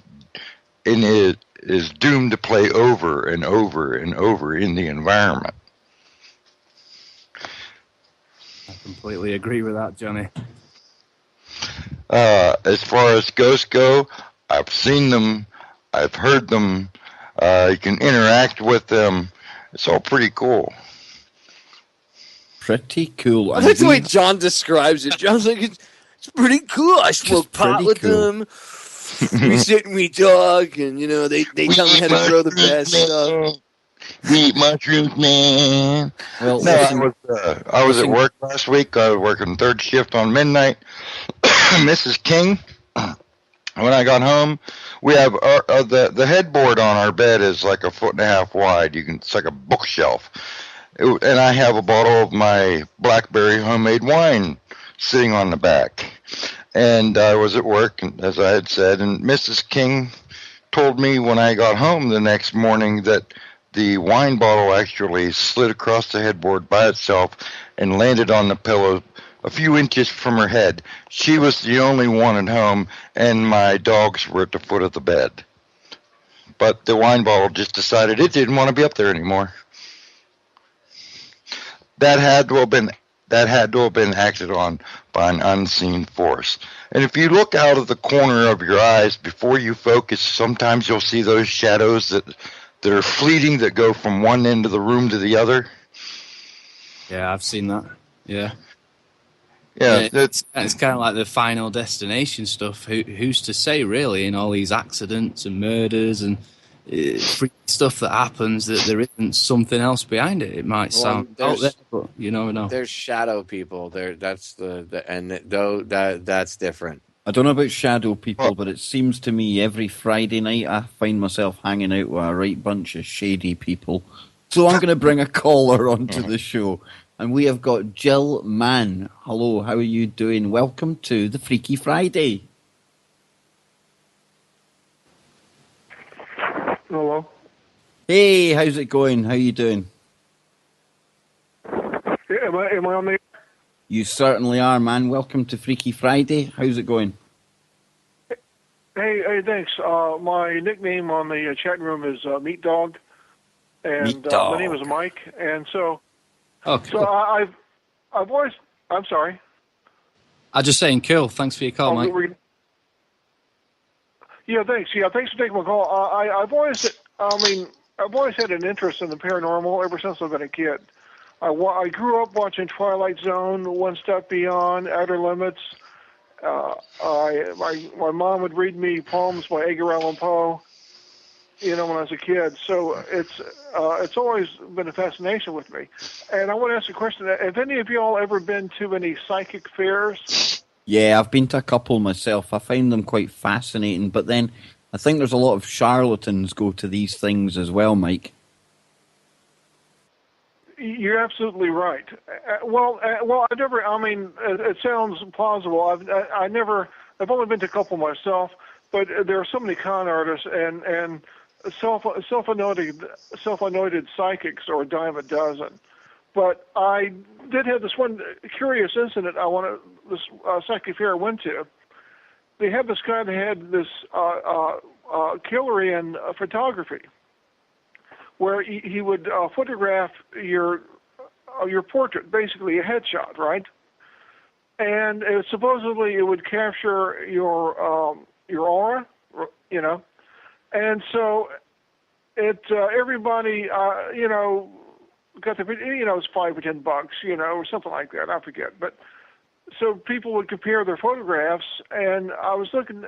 The majority of the people, the photographs that photographed, their head, for want of a better word, it looked as if there was like this white cloud above their head, kind of like an afro, with diffused strings of light, kind of coming out of it. Wow. Now, when he took my... I've seen that on several people. Okay. But now, get this now. When he took my photograph, there's like this large purple cloud above my head. Now, I had been meditating in the Quaker religion for a good year, if not longer. And as y'all may or may not know, the Quaker religion, if you want to call it that, or faith, they don't have a preacher, they don't pass around the hat, they don't have a choir. You basically meditate. So as a consequence, I had things happen to me that correspond to the Hindu religion. And I had where I experienced Kundalini, where I rock back and forth. And when I meditate, even now, if I sit back and close my eyes, or when I actually meditate, I see the color purple. Well, do you know what, Mike? In my mind's eye. It was Nano Girl that told me that if I'm ever needing protection, or I feel like I need some kind of field around me, she told me to visualize a purple flame, almost a purple bubble around me. Now, I believe that purple does have some protective actual qualities to it. I'm no expert in all of this, but Joe, Popeye, Marty, probably you're the best one to go here. Have you heard of anything like that before? Colours? Yeah, absolutely. It's kind of like the whole aura phenomenon, and you can actually train your eyes to see people's auras and stuff like that. And they say it's kind of like, you know, these mood rings, even though I don't believe that they actually work. Your color changes depending on how you're feeling. There's all sorts of speculation on the internet saying, you know, what the different colors mean and stuff like that. But I have seen it myself. Sometimes purple, sometimes kind of a greeny yellow. Yeah, definitely something to it. People's auras, definitely, Marty. There's definitely a lot to that. Popeye, your take on that, man? I believe in auras. My late wife used to be able to see them. She used to be able to read people based on them. And I know a friend of mine who I like to jokingly refer to her as a Greek witch. And she could read auras like crazy. And she was pretty accurate, and she could judge somebody based on the color of their aura, and she was never wrong about whether or not they were, you know, good or bad, you know, if you wanted to break it down into that simple. And that ties into what we were talking about earlier on. We were saying about how we only capture such a small portion of the light spectrum. Well, obviously somebody like that, Popeye, in my mind, it's almost as if they're open up to just a little bit more of the frequency. They see just that little bit beyond the veil. Well, what if we're all capable of that? I think we definitely are, Popeye. It's just the yes. programming and all the crap that they give us from the time we're kids. Because when, you know, how come little kids, without fail, 9 times out of 10 can see things that adults can't? And I mean all kids. Because why is that? Because their toothpaste probably has slightly less fluoride in. No, I'm only joking. Oh, excellent. You're probably right. Because go ahead, when John. they're little children and they wake up in the middle of the night crying because they've seen a lady in their room or they saw something, the parents come rushing in and try to console them. It's natural. And usually the parent will say, "Oh, you were just dreaming, sweetheart. Go back to sleep. You didn't see anything." And so then they train their mind to block that stuff out. Yeah, they condition people, basically, isn't it? That's a very good point, because they do say children are more susceptible to these sorts of experiences. My little boy's had almost like he's watching something flying around the room, and then one time like he was talking to something that wasn't there. I know people say kids have got great imaginations, but really, is it just that they've not had the programming that we've had as adults? Well, this is a very good point. And you know, Mike, that was an absolutely fantastic call. Meat Dog out in the chat. Give him a big shout out, folks. But we're going to have to move on because we've actually got calls backing up here now. The next one I'm going to go to, it says Harris. George, I'm hazarding, I guess it's probably George Harris. Welcome to the show, man. How's it going? Hi, gang. This is Francis in North Carolina. Hey, welcome to the show. Hello. As far as the colors is concerned, the purple is a high spiritual vibration color as far as that goes. As far as the haunting situation goes, I know when I was in my early, mid, late 20s or whatever the case was, I happened to live in a building that was haunted at the time when I was there. And quite simply, I didn't know it until I got visited during my sleep.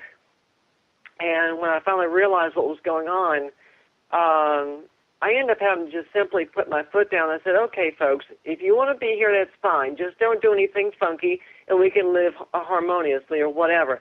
Otherwise, I'm going to kick your tail out. Get it?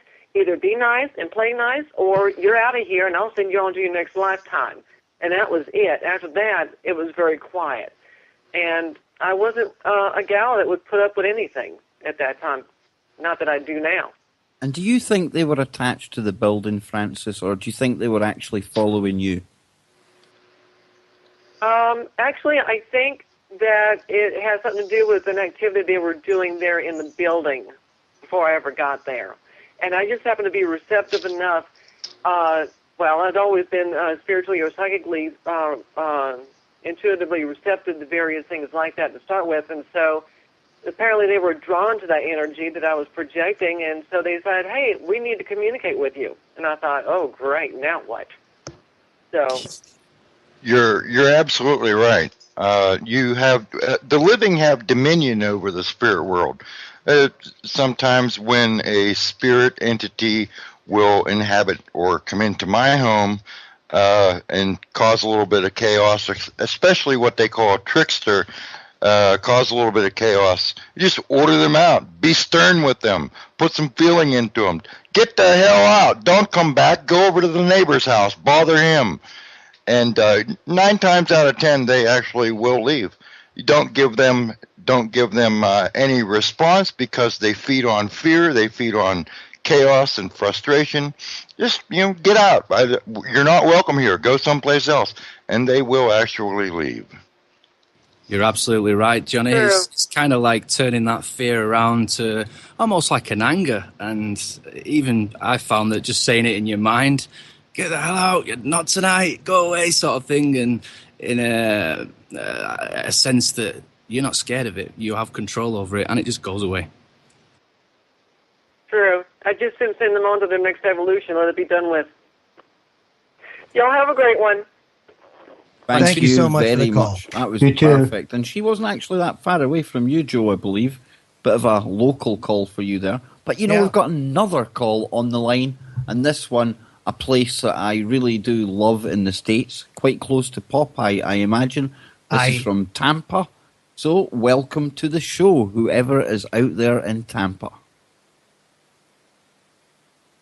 Yeah, I would imagine I am pretty close to Popeye. I'm sure we know some of the same people.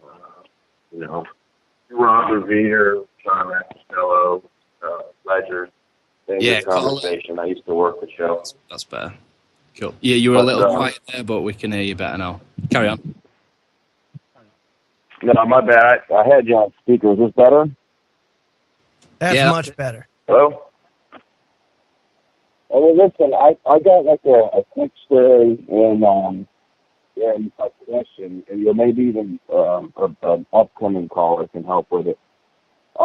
There's been a few times that I should probably be dead, and I feel like there was intervention.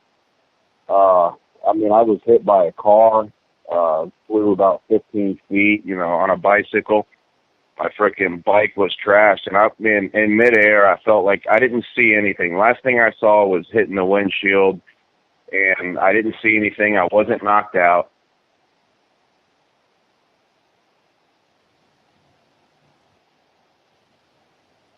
Well, I think we've lost the caller there. I was just like, did I drop? Me too.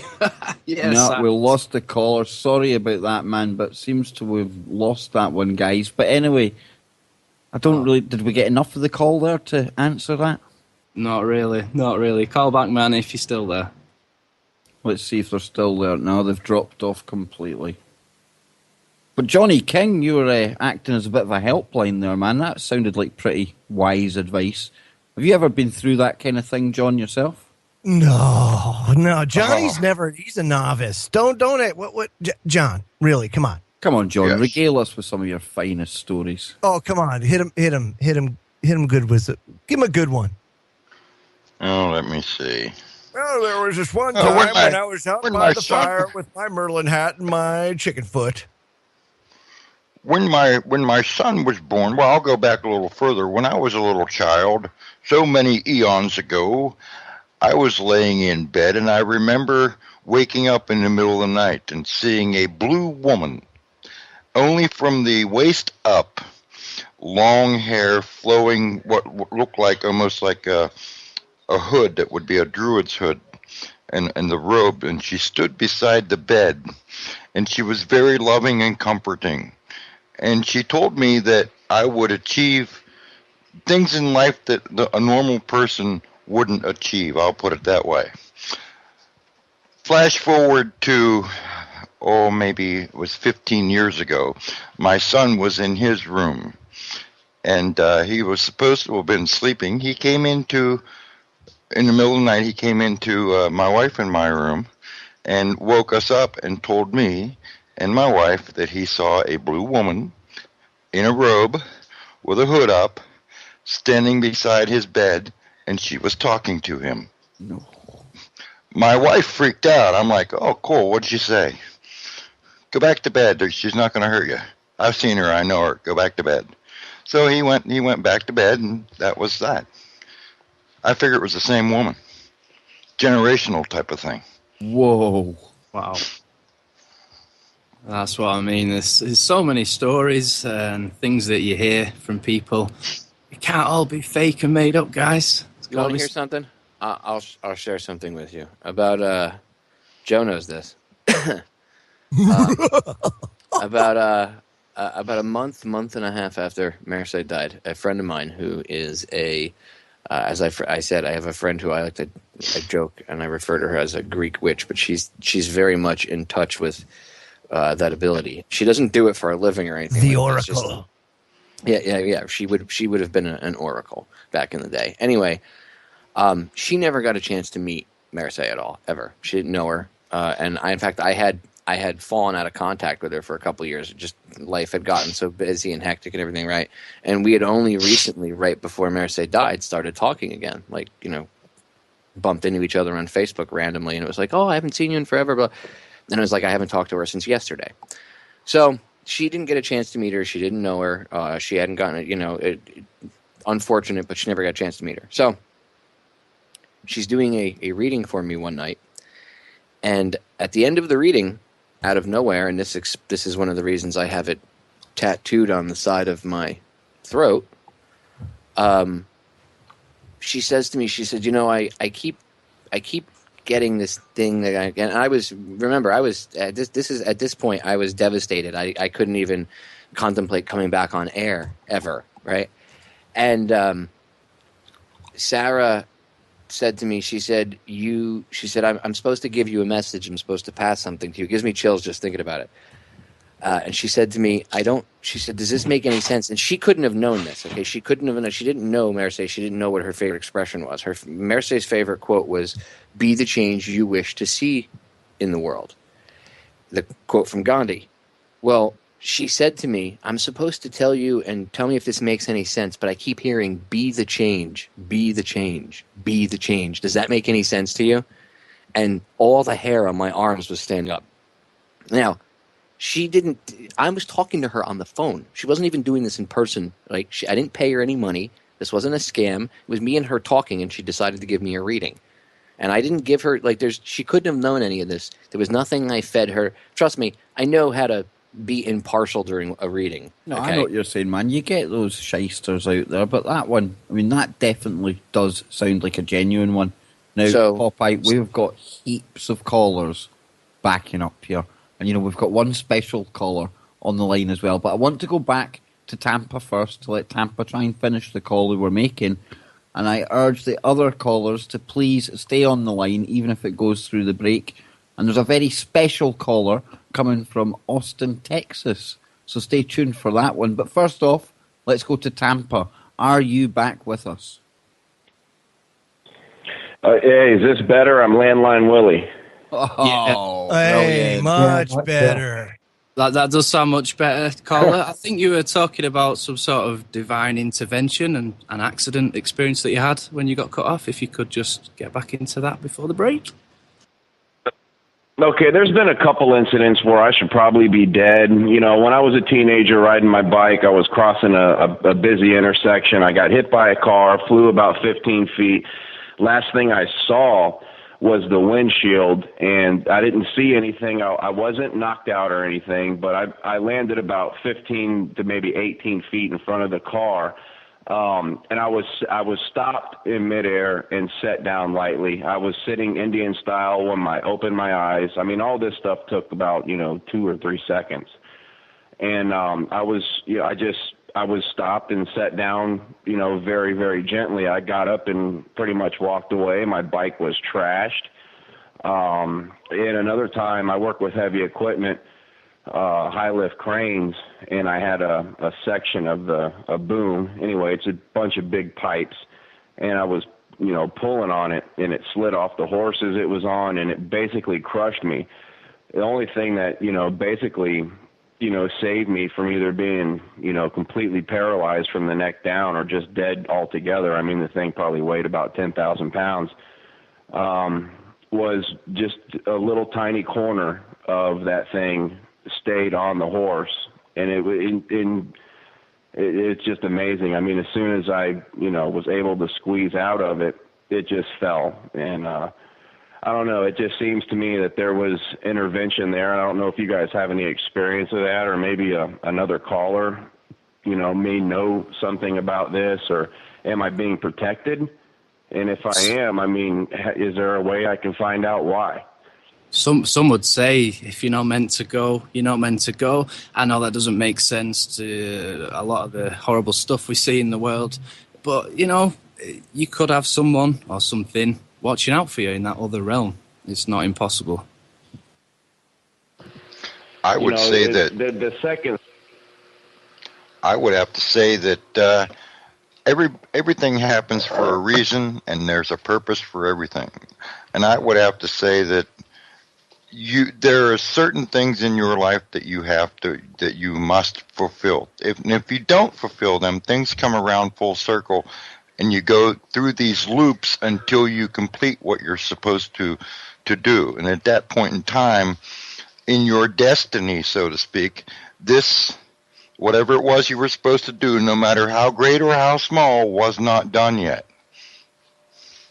Well, the break is coming up, so Tampa, I forgot your name there, man. I'm going to have to let you go, though, and I am going to keep the phones on during the break, so the callers that are on there now, you will stay connected, and please, we urge anyone else out there to phone in as well.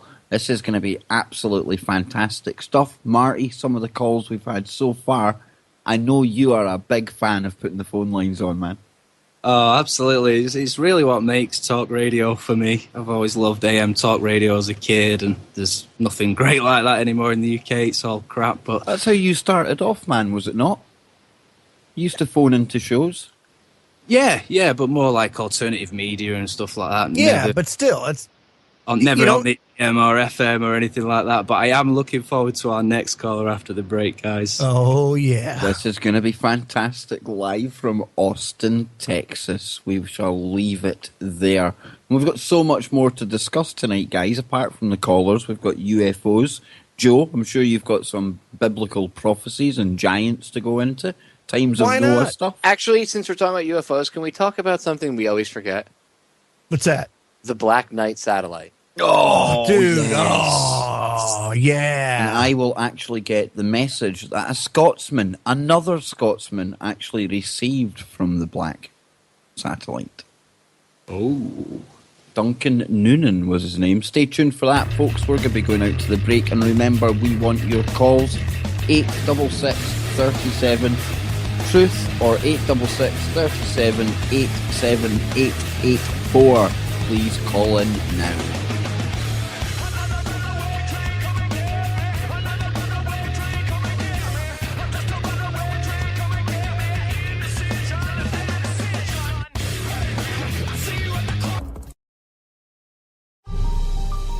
You must unite what has been set asunder. We are TFR. Truth Frequency Radio. Wanna know, are you true? Can you woo, woo, woo, woo? They don't thug it like I do. Can you woo, woo, woo, woo? I wanna know, are you true? Can you woo, woo, woo, woo? They don't run this like we do. Can you woo, woo, woo? Is it true? Is it deja vu? Is it you? Can I come through and kick it with you? Can we woo, woo, woo? Sniff a little ooh, ooh. Welcome back to Freaky Friday, right here on your number one alternative media network, www.truthfrequencyradio.com. We have got 1 hour to go of the Freaky Friday. The first 2 hours have flown by. It has been fantastic. It has been fun. At times, I have been absolutely scared shitless. Absolutely. And we've been going to the callers, and this next caller that we have got coming up, I can't honestly believe this. I'm going to be introducing to the show the one and only Scottish John from Austin, Texas. How are you doing, man? All right, Kev. How the hell did you know it was me? Because, you see, I am that good, John. I can just tell, see? Technology. I'm impressed, pal. I even heard you on Clyde Lewis almost plugging the Kev Baker show. And if I was over in Austin, Texas, I'd give you a good kick in the butt right now for not plugging the network on there, man. Next time you're on Clyde Lewis, definitely plug TFR, John. Aye, well, you know the problem is, man. You're on hold for so long before you get on air. You even bloody forget who you are, you know. And what I know, radio man, show you called up. This is But brilliant. I'll bear that in having you on mind. the- I'll this bear is- that in mind. This is brilliant having you on the show, John. Absolutely brilliant. And I mean, a lot of the people out there might be some people who don't know who you are, but you've appeared a couple of times on the Alex Jones show, and you've even actually made one of the adverts for InfoWars as well. So you've become kind of infamous for that Scottish twang of yours. Oh, God almighty. It's like that old country song. I'm a legend in my own mind, eh? And you know, I was kind of telling the guys during the break that yourself and Johnny Whistles here, maybe you'll regale us of stories when you were fighting with the Bruce against the English.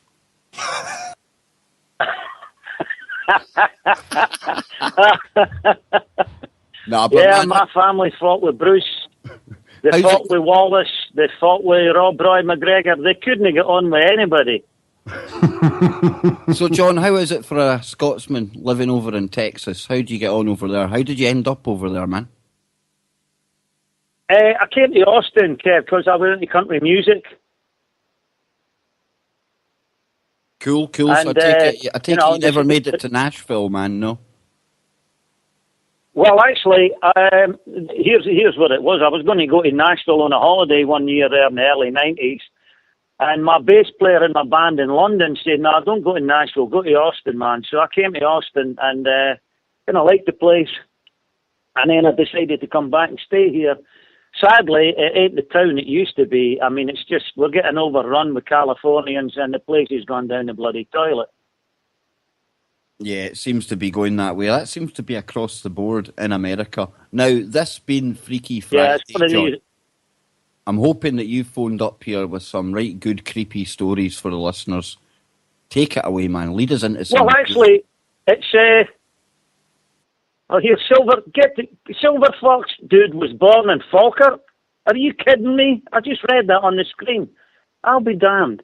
I've got a wee ghost story for you. It's not a scary story, but seeing as how you've been talking about it, it's just a personal experience. So if you'd like to hear it. Well, definitely, Yeah, John. go for it, Definitely, buddy. man. Yeah, all right. It was, before I forget, Marty, where are you from? Just outside Manchester, north of England. Whereabouts? Exactly. Yeah, not far from there. I don't think he wants to divulge his location, John. He's scared in case NSA or GCHQ get him, I think.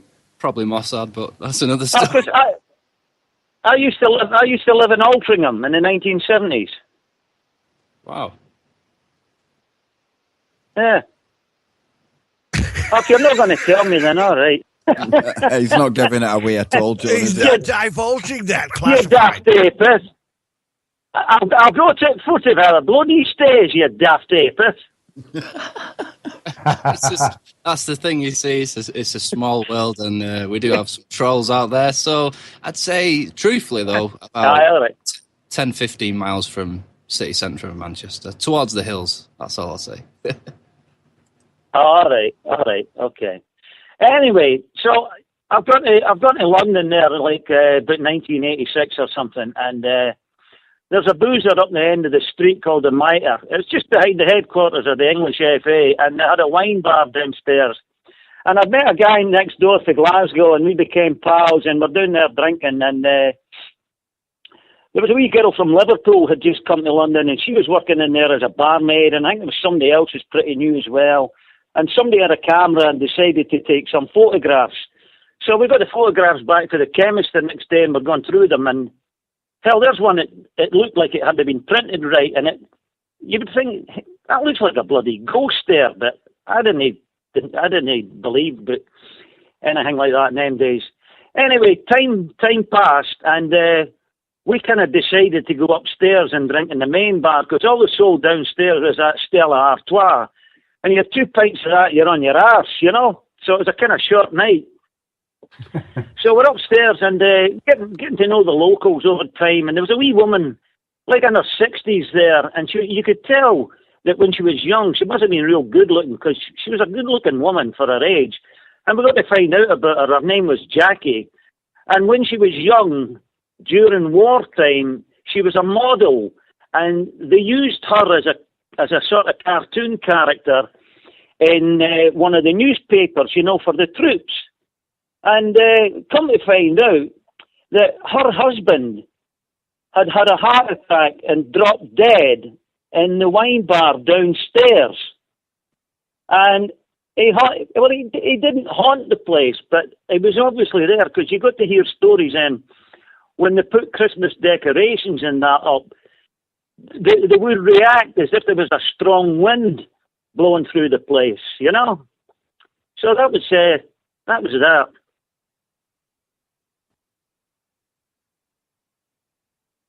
Am I still on the air? Yeah, I got you. I don't know where everybody else was. Yeah, I'm still here, man. I just couldn't actually, for some reason, it wasn't letting me talk there, man.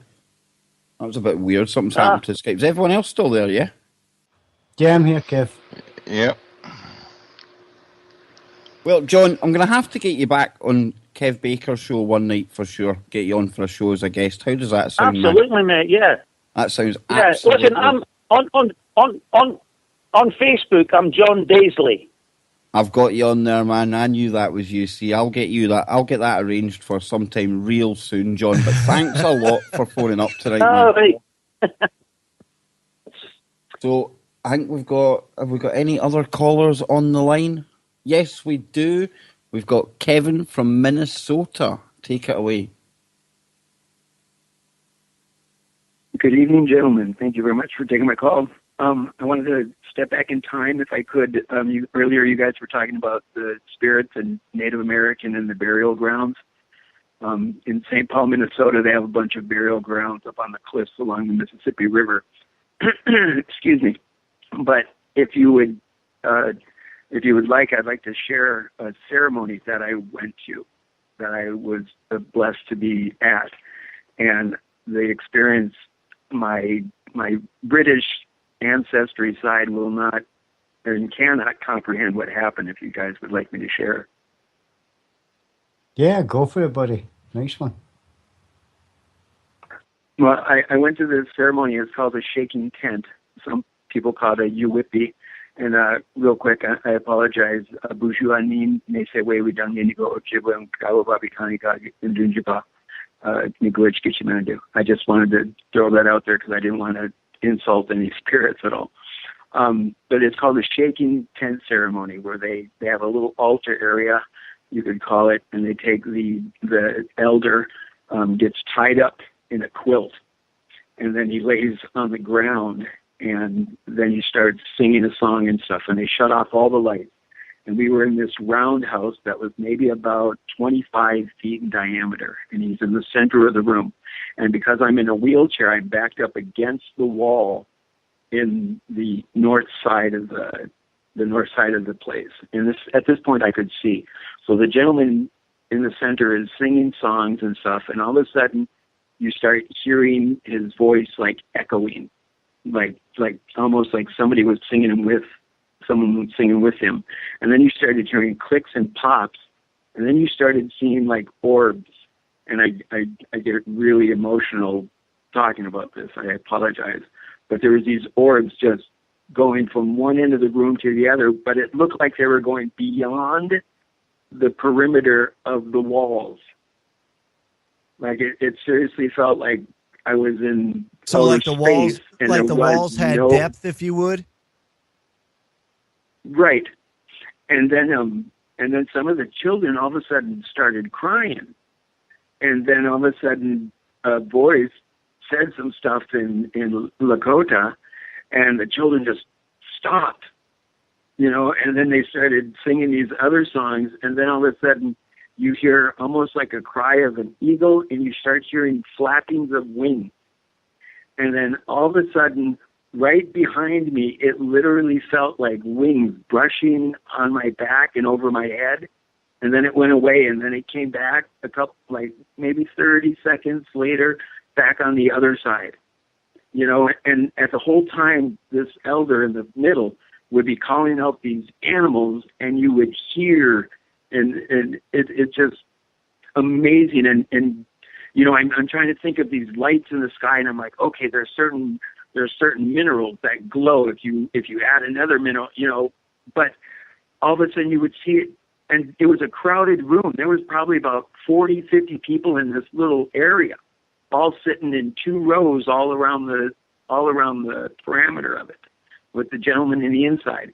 At the end of the ceremony, the gentleman was untied, the blanket was folded up, and the rope was absolutely perfectly wrapped on itself. Perfectly. Whoa. I mean, like straight on, up to the nose, up on point, gentlemen, as ex-military. We're talking up to and touching. Wow. It was folded, and this rope was like that. And it was the most, I was crying during the ceremony. It was pretty powerful. And this is the thing that we get we forget about this, like you guys were talking about. We forget that there's a world going on right next to us. And we But were it does get a talking little creepy earlier if you on, think Kev, about about it. we were talking earlier about Indian burial sites, and we were kind of throwing about out there that maybe they regarded them as being sacred because of things like ley lines. Do you know anything about why they regard some ground as being sacred and some not? Here's your woo. Because of the 1978, when they came up with the Native American, what was it called? I just gapped about the sacred site. It was a sacred site law. I can't remember what it was called, but they passed a law that you could no longer disturb those mounts. And the reasons why it is because when you dig deep enough, you'll find the bones of the giants. Oh, that's a good point. They found a lot of them. I mean, they've got a ton of evidence to support this, especially down in South America, guys. The big elongated skulls that they found, that they've recently done DNA testing on. You can check out L.A. Marzulli. He's done a lot of work on that, and the DNA just doesn't match human DNA. It's different. Yeah, so they could literally say, oh, you can't do anything there. That's sacred ground. Don't touch it. And who knows what's really lurking underneath. Exactly. Very interesting stuff. Could I throw ISIS out there at you guys for a second? Oh, please do anything ISIS. Oh. Throw it my way. Okay. What did ISIS create? The phallic, the obelisk. Okay? The Washington Monument, the largest obelisk or penis, I think, in the world. Actually, it is the largest obelisk, whose total height equals 666. The part on top of the ground is 555 feet. The base structure that supports the weight of it is 111 feet, for a total of 666 feet tall. Definitely. Now, if you look at an aerial view, if you think of an aerial view, you have that sundial. Now, if you start watching the shadow of the obelisk and watch the temples that it touches,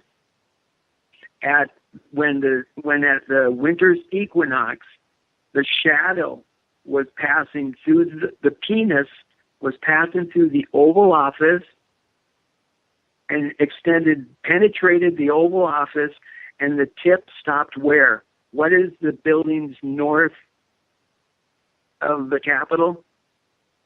The First Masonic Temple. Whoa. You really couldn't make this stuff up. And of course, all these temples usually have rooms dedicated to Egypt and ISIS and things like that. Right. Now, I'm blind, gentlemen, so I need you to because I'm asking other people to validate, because, you hear things from other people. Okay. I think we need to find out where at the equinox that phallic symbol is going to be pointing at. Because I think because everything's about symbology, and they're telling us, but they're making us dig for it. Because I think there's a universal law that says you can do whatever you want to somebody, but the minute they say stop, like Mr. King was saying earlier about like with spirits and stuff, when you talk to them with sternness and without fear and try to come from love, that's power, because that's the two powers, love and fear. And it's easy to get somebody to fear you because because it's harder to get somebody to love you. It's easier to have someone fear you because you have to actually love somebody in order to get them to love you back. And so it's easier to be tyrannical or, just, you know what I mean, gentlemen. Yeah. But yeah, if you guys could look up that Washington Monument thing for me, I'd really appreciate it. Yeah, we're on it. Because Yeah, we will definitely look into that, Kevin. It sounds quite fascinating, and I know for a fact the thing with the measurements there and the 666-555 is an actual fact. I've seen. I was going to back you up on that, Marty. I mean, it's one of those monuments that people will look into, and it's not just those numbers. There's a lot of other quite startling numerological coincidences, will I say, that pop up not only in that monument, Joe, but around the world. And, a quick shout out here just now. One of the listeners there, 2 secs, I'll go to my Facebook, Michelle. While you're looking that up, I just want to say that that it's law in D.C. They cannot build a building taller than the Washington Monument. Is that true? Yep. Wow. The Washington Monument, by law in D.C., is the tallest building. Wow. Well, that is something for not just us to actually look into, but all the listeners out there as well. If you want to help Kevin with that little task, that'd be absolutely fantastic. But as I was saying there, one of the listeners just got in touch with me. Michelle, big shout out to you, Freaky Friday listener. We love all of yous out there. But she has sent me a couple of photographs. Now, the first one zoomed out, and it's obviously a family photograph. They're sitting around a table, and they've got blinds in the background. Now, a portion of the blinds, even before I seen the zoomed-in version, above one of the people's heads in this photograph, you do see the blinds, Joe. They're like the vertical blinds that hang down the way. You can see the gaps in between all the blinds quite fine. And then there's one portion where it's almost all one blurred together. And then Michelle zoomed in on that, and it's really quite strange. Now, hopefully, Michelle, you don't mind me sharing the photos with the guys in the Skype call here to show them. I won't put them in the chat room, obviously. But, yeah, definitely strange stuff. So the listeners out there, we might say this is woo and all the rest of it, but it's definitely resonating with people tonight. And it's great when we've got people like Johnny King here as well. When people can phone in, people like Michelle, anyone else out there who's got questions on this kind of topic. And between the, 5, 6 of us, I'm sure one of us will be able to give you some bit of advice. But, Michelle, don't worry too much about that. And I see you've even said that somebody's told you it's some kind of spirit angel or something like that. I've kind of lost it now. But, yeah, who knows? All these things can't be bad, Joe. There must be good ones as well. There has to be. Absolutely. I think Joe's just stepped away there, but Sorry about that, Joe. I just read the chat there, Marty. Yeah, it's got to be, dude. I mean, whatever exists probably in this realm, good, bad, whatever, if it goes on, then the good and bad part of it goes on too. And that's probably where you get all the bad experiences from with Ouija boards and so-called, possessions and stuff like that. Who knows? It could really be, but I don't think that takes away from the fact that there must be good out there too, although the religious community doesn't want you to really look at it. But I think there's something more to it. You've just got to go into it with an open mind and not be scared and really understand that you have power over that, at least in this realm anyway.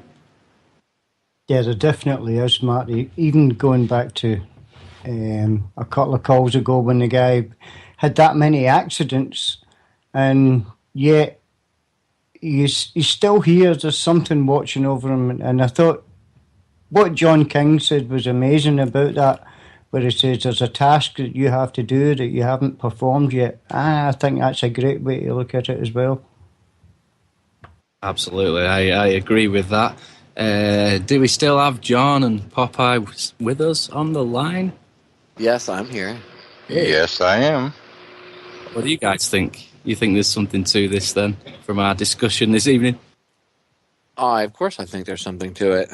You'd have to be ignorant to say that it doesn't exist or it's all tomfoolery or it's demons. It's demons, I tell you. Have you ever heard anything about these guardian angel types, Popeye, anything like that? Because it's usually the bad entities that I focus on.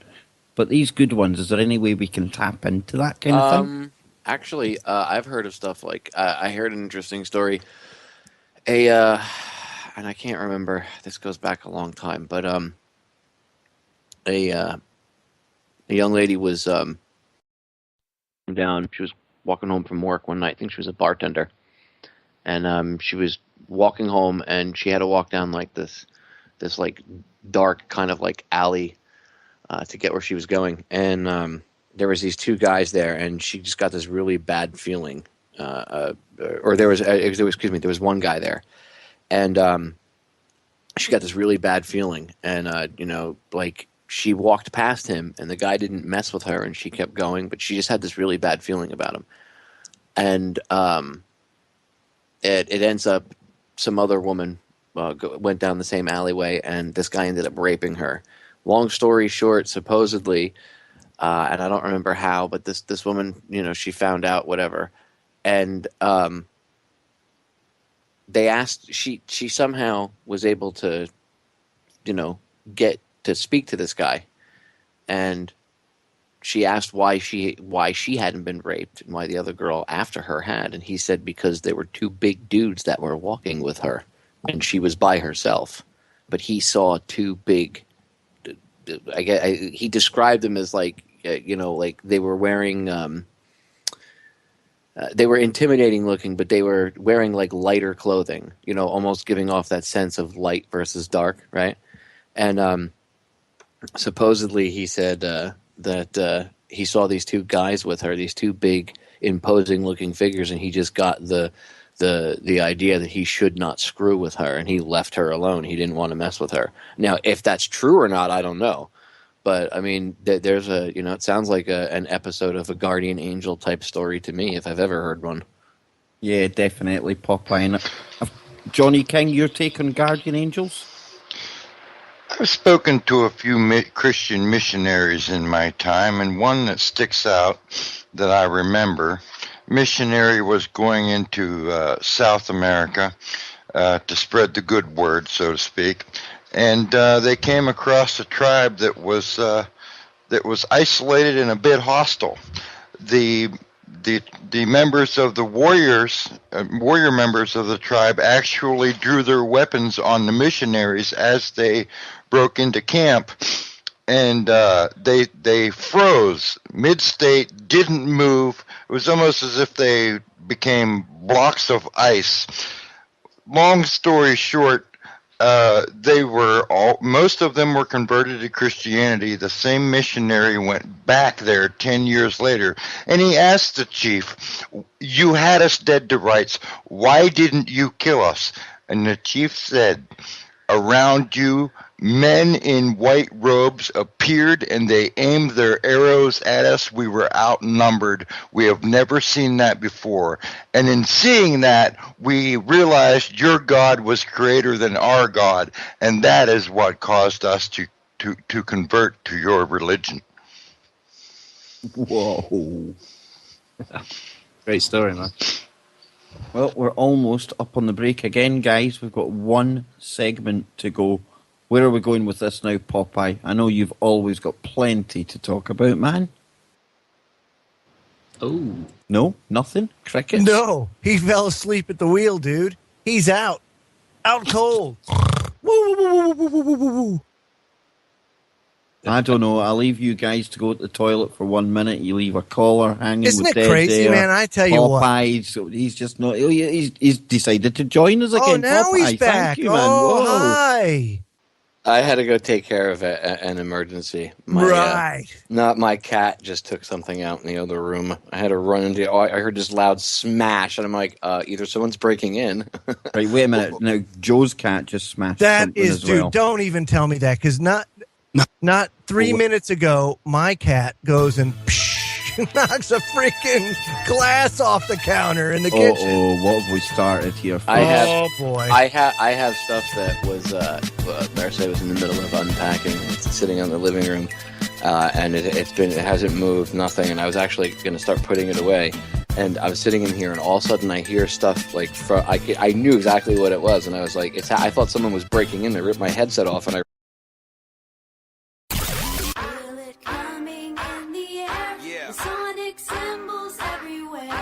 The Cat Baker Show, Monday through Friday on True Frequency Radio. I'll stand tall in the face of tyranny. I want it all on my freedom and liberty. I'll keep my guns, you can keep your security. I'll stand tall in the face of tyranny. I'll stand tall in the face of tyranny. I want it all on my freedom and liberty. I'll keep my guns, you can keep your security. I'll stand tall in the face of tyranny. Welcome back, everybody. It is the final segment of Freaky Friday. Damn, guys, this has been just a blast. Having to, this is one of those topics that you could probably do infinite Freaky Fridays on. And it just never gets old. I think we've started something here. I mean, you were showing us a video during the break, Joe. Popeye's cat's going mad. If anyone Weird. else... Holy woof. Okay, What so let me give you the... Okay, so anyway, my wife sends me a Facebook thing of this. I like the thug life, right? So this cat, right, big puffy face cat, is pushing the glass of water off the coffee table slowly, and just before he does, he looks over at his owner who's filming him because apparently this cat's done it many times, and like looks at him and like, oh yeah, oh, kind of like. Gives it like the little paw a little bit, and then and looks right at him, and then thug life, and so 10 minutes after that, then my cat in the kitchen knocks the damn glass off onto the floor, and then at the same time, Popeye's cat. Oh, I mean, what is going on here? I just had to throw them out while you were talking. Exactly.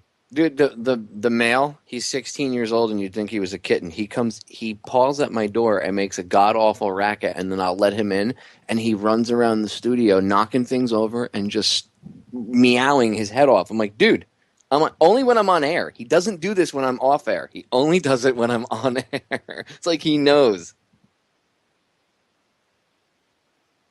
Absolutely amazing. I think this conversation tonight has really sparked something.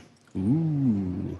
But talking of all this crazy stuff, we had a video surfacing around the British media of some parents in Bridgend, Wales, who were filming their 1-year-old daughter, stood next to the TV, and she was just kind of stood there, and they were filming her and stuff with like a cartoon on in the background. And it's absolutely amazing when you watch this video. I'll put it in the chat, but it's as if something actually pulls her down. She didn't fall. Anybody that knows the mechanics of kids and stuff like that and how they move just knows that wasn't natural at all. And as she came tumbling down there, she said, "Naughty boy." And that's exactly what she says when she's talking to a cat, if it nips her or tries to brush past her. So, was it a ghost cat? Definitely something to it. And Marty, I watched this video earlier on, and when I first watched it, I thought to myself, well, not much in that. The little kid just seems to take a little tumble backwards. But then when it is slowed down, it's quite phenomenal, the footage that is actually caught. It's almost as if somebody's placed their hands on the shoulders behind the kid and just ripped it backwards, isn't it?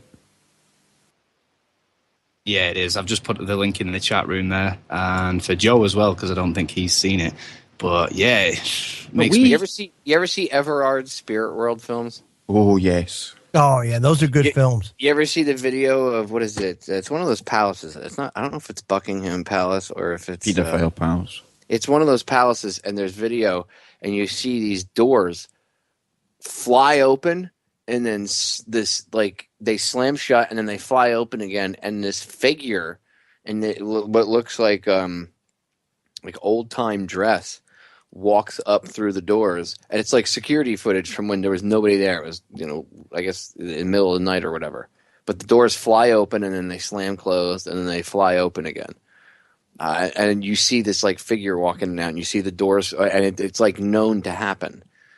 I'm saying, dude, can you imagine if you could go to some of these places, like again, Balmoral Castle or Balmoral, however frig you pronounce it, Balmoral. Yeah, how about Balmoral. evil royal Satan worshipping? You know what that's built on? Pedo don't you? place. You know what that's built on? A convergence of ley lines. Well, see, now you can't say that the ley lines though are evil. It's just they take that energy and harness. They're just it using for that evil energy purposes. for whatever purpose. Exactly, right? yeah, exactly. But they know what they're playing with. They have that knowledge. They know exactly that science. You know the spot where Diana died. That tunnel. The ISIS tunnel. Yeah, it just so happens to. By the way, they put the same flame that they put by Kennedy's, where Kennedy was killed. They put that same flame, that same symbolism, like the card of death, isn't it? Above the tunnel. Yeah, it's like their little haha, we did it. But that tunnel actually goes through an area that used to be an underground chamber where druids did sacrifices and ceremonies to the goddess Diana. And Diana just happens to die in that tunnel by hitting the 13th pillar. She hit the 13th pillar and dies in a tunnel that's in a spot that used to be an underground cavern that was used by the druids to do sacrifices to the goddess Diana. But hey, I'm a conspiracy theorist because I think there was more to it than just a simple car accident. And Popeye, don't bother throwing into the mix the fact that Prince William, the one that will be king, he was ripped out of her belly on the morning of the summer solstice. Not on the due date, but just because it was the solstice. But nothing to see there either. But Marty, a lot of people give Lady Diana, Princess Diana, whatever you want to call her, they give her a bye. They give her quite an easy time for somebody that was attached to the royal family. And I have to point out that she was a very close friend and confidant of Jimmy Savile. And I didn't ever see Princess Diana coming out and outing him for his crimes at the time. Something that she, along with everyone else in that household, must have been well aware of. So, Lady Diana, I don't really have as much sympathy for her as everyone else seems to have. Yeah, I completely understand what you're saying. Still part of the elites, and that's pretty much all. The lesser of two evils, Marty. It's still evil, isn't it? Yeah, it is, but I have to agree with Popeye there about that site where the accident happened and that being a sacrificial site. And then if you go to Harrods in London, actually look at the memorial for Dodi Al-Fayed and Princess Diana, and there's two pillars like the 11, there's a pyramid thing. Somebody's got a video of it up on YouTube. It was actually Rick Clay, God bless him, but they actually got that footage originally. And if you also look at Princess Diana's perfume, it was called Isis. Ooh. Man. Everard did a good film about her murder. Just saying, go watch it. It's called The Royal Assassination of Princess Diana or something like that. I kind of like the way that you guys described the eternal flames. And, just how they did the whole Diana thing. Because it's kind of like pissing on the ashes of the person that you just, dude, it's totally, they're teabagging the corpse. I mean, exactly. What the hell? It just goes to show you the level that you're dealing with there. Dude, it's bad enough. She called it out. I mean, she told a friend of hers who later confided this to David Icke like 20 years ago. And I'm like, people can bash Icke for, a lot of stuff, people's choice BS and all that. But and you can make fun of him for the reptiles if you don't believe it. But I'll tell you what, he's been calling out Savile and Mountbatten and the Royal Pedos and all this stuff and Diana's murder for like 20 years. Yeah, for years. And now he's being vindicated with everything because it's out in the public. So just saying, I'm not saying he's perfect or anything like that. I don't idolize the guy, but obviously he's been saying this for 20 years. You can't say he hasn't. He's been, calling this stuff out. All this evil crap. So who knows? But Diana did say that he was going to kill her in a car accident. Charles. That's because she had served her purpose. The minute she Mhm. had given some DNA into all the she was for. Moonchild, yep, who turns 33 this year, I believe. That's all she was for. Was Yep. Hope he doesn't have nightmares. The inbreeding was getting too bad. That's why Charles pisses blue. I tell people this and they think I'm lying. He's got a disease that makes him pee blue. Look it up. Get out of here. You didn't know that? I'm going to look right now. Listen, he's also the guy that bought Vlad the Impaler's castle because he's like some kind of ancient uncle, Johnny King. What's that all about? I think maybe he might be half Smurf.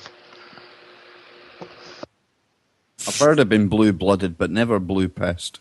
No, it's because it's like a blue tinge to the urine. It's something to do with like too close in the family or whatnot. It's actually like a medical condition, but he's got it. That's why Diana was introduced. I believe it's a direct result of incest, Popeye.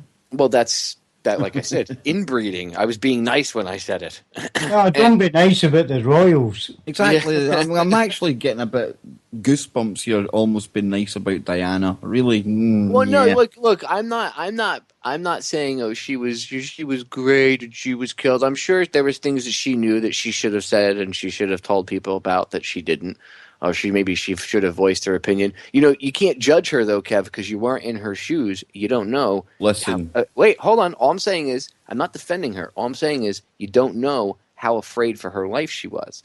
So instead of us being judgmental of her, yes, she should have said more, especially considering her position of power. Who knows? Perhaps she was going to say more, and they knew that, and that's why she's dead. Did you ever think of that? Maybe Nah. she was. Look, yeah, I'm not defending her, but you never know. You just never know. But yes, maybe I've while got a she was biased alive- opinion. Maybe Look, my while she- opinion is tainted, Popeye, because you see, I was serving in the army at the time, and I remember returning home from the dancing, the nightclub, with a pretty young lady on my arm, getting back to the barracks, turning on the television, and realizing that the next week of my life had just been turned into one living nightmare. You can imagine the amount of drill and parades that the army were doing that week. Oh. It was absolutely. unbelievable. So maybe I am a bit tainted, maybe. Well, no, you could. I mean, you already have like a negative, feeling assigned to it. But all I'm saying is when, Diana, I'm not trying to, she's not innocent. I'm sure there were things that she could have divulged or whatever. But the fact that they killed her, it's important to point that out and show people, because people think that the royal family, look at the love affair America has with them. When they got married, and America was like, "Oh, you remember that, dude? Everybody, Everybody. it was disgusting." I looked at people and I'm like, "We fought a war. You do realize that we fought a war." It doesn't matter. We were allies. Well, here's my take on why I think they took her out. She was obviously getting very close to Dodi Al-Fayed at the time, and some people even say she may have been pregnant. Now, there is no danger that royal or not so royal family down in the paedophile palace would ever have allowed a day when a future king of England would have a half-brother or sister that was from Islam and also mixed race. That was never going to happen. And then you look at the fact that when the ambulance was taking her to the hospital, it was Christopher Everard's film. It's something like a 2-hour delay. And then they embalmed her straight away. Something that rendered any future test of whether she was or wasn't pregnant totally useless. Unbelievable. How convenient. Man. Interestingly enough, you brought up the blue urine thing. George III also had what was called porphyria. That's what it is. I couldn't remember how to pronounce it. Porphyria. Yeah, it's okay. So porphyria, it includes aches and pains as well as blue urine. It is due to a genetic disorder. It's a genetic blood disorder from inbreeding, incest. Bingo. From inbreeding. Absolutely. George III, they call him the maddest, the madness of King George III. That's who lost America. It was in his madness. And let me tell you. It was known as the king who peed blue. So right. Well, you guys also have the prince that pisses blue. No prince of mine, thank you very much. He's no prince of mine either. We fought a war to get rid of that shit. Perhaps it's more reptilian in nature. Maybe the reptilians piss blue. How old is the queen? 98. 308. She's 98? No, she's freaking like 81. No, she's in her late 80s, isn't she? Nah, I'd say probably late 70s. No way. I'm looking. You guys suck. No. 88, guys. 88. I knew it. 88. Okay. So she's old, but she's in good shape for a reptilian. I think they live. David longer. Rockefeller has like 11 years on her, and he's still alive. So she'll probably be around. Something is going to happen this year that is going to make her give up the throne, skip Charles, and make the Moonchild king. Can I be honest with you? As soon as she does that, she's going to take the zipper on the back of her head and unzip it and take her human costume off. You know, and she's going to Martin, be like, and it's just going to be like Diana from V when she tears her face off. It's going to be the same thing, except it's going to be the queen, and then she's going to immediately turn, and Charles is going to hand her a fresh baby, and she will devour it. You know the funny thing. The Queen's 88. Prince Charles is 66. The Duchess of Cambridge is 33. And Stop. How old's the Prince going to be this year? 33. 33. Oh God. Hey, let me. The thing was, at the time of the London Olympics, and Marty probably knows better than me on this, it was Rick Clay that tipped me off to this year, 2015, because obviously 2012 he was going to be 30. And then he pointed towards the fact that 33 might be a key year. And I really do think that watch this space with that evil family this year. Yeah. Hey, I wanted to throw this out too now put yourself in an old bag reptilian position. You know, here you are, you're this old dying reptilian queen, and you know that your son has the same genetic disease that King George III had, right? Are you going to go and give the freaking throne over to him, or are you going to give it to, William?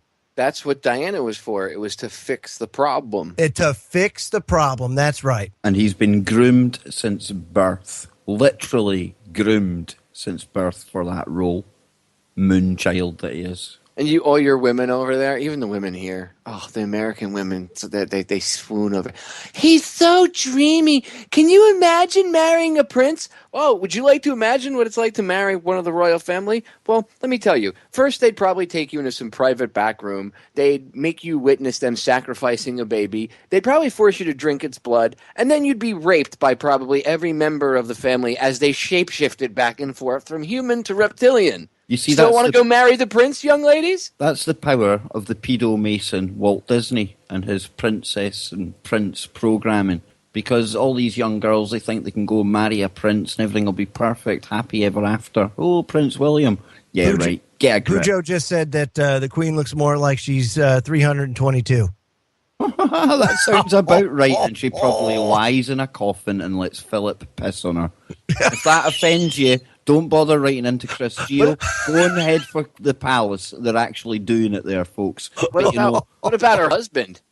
Prince Philip, the man. Well, no, but what about that guy? He's just as. First of all, he looks like death. He looks like death came and visited him 15 years ago and just let him go. Well, you know his most famous quote, or I can't actually get it word for word, but to paraphrase he wants to be a virus. Yeah, he wants to come back and kill off 95% of the population and do his part for humanity. How has somebody that works there just not one day just been like, you know what?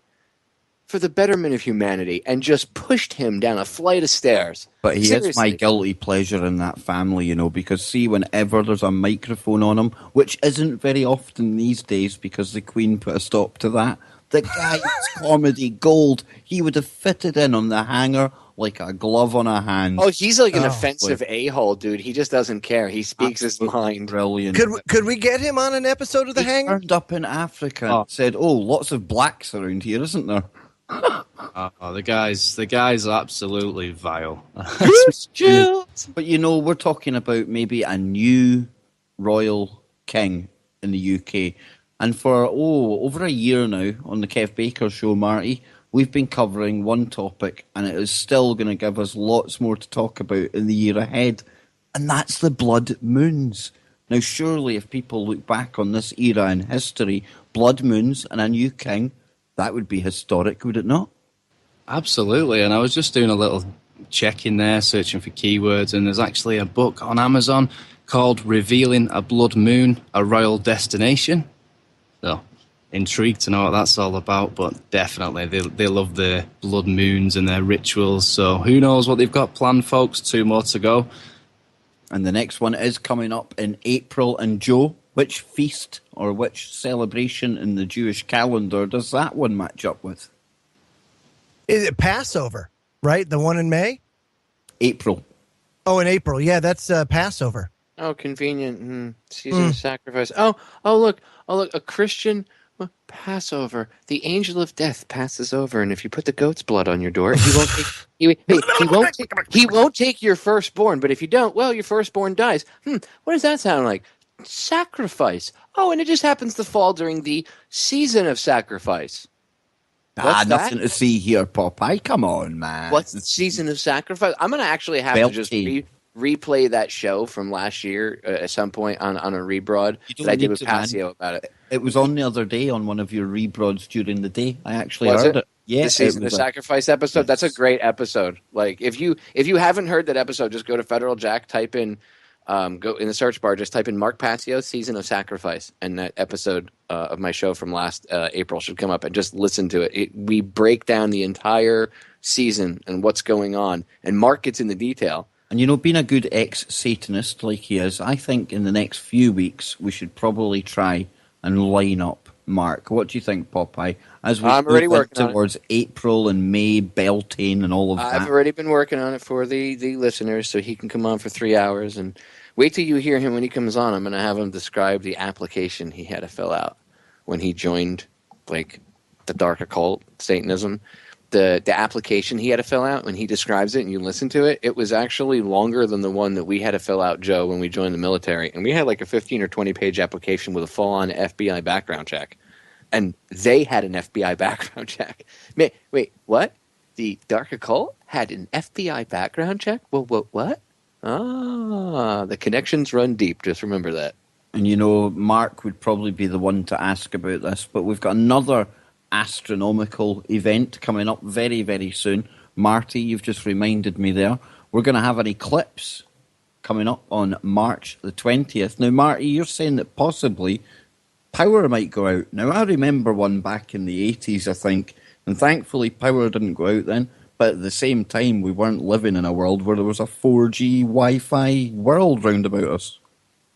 No, absolutely. That's what experts are saying anyway, that power supplies could drop suddenly when the UK is plunged into darkness. They're saying that nearly 90% of the sun's rays will be blocked out in parts of Europe on March 20th, and that it is the biggest solar eclipse since 1999. So I'm looking forward to that one. And you mentioned Ike earlier on. Sorry, Johnny, but just quickly, it was Popeye mentioned Ike, and he was talking about the sun the other day. I believe it was one of his podcasts. And he was saying the importance of actually us being out in the sun and receiving that sunlight in our eyes.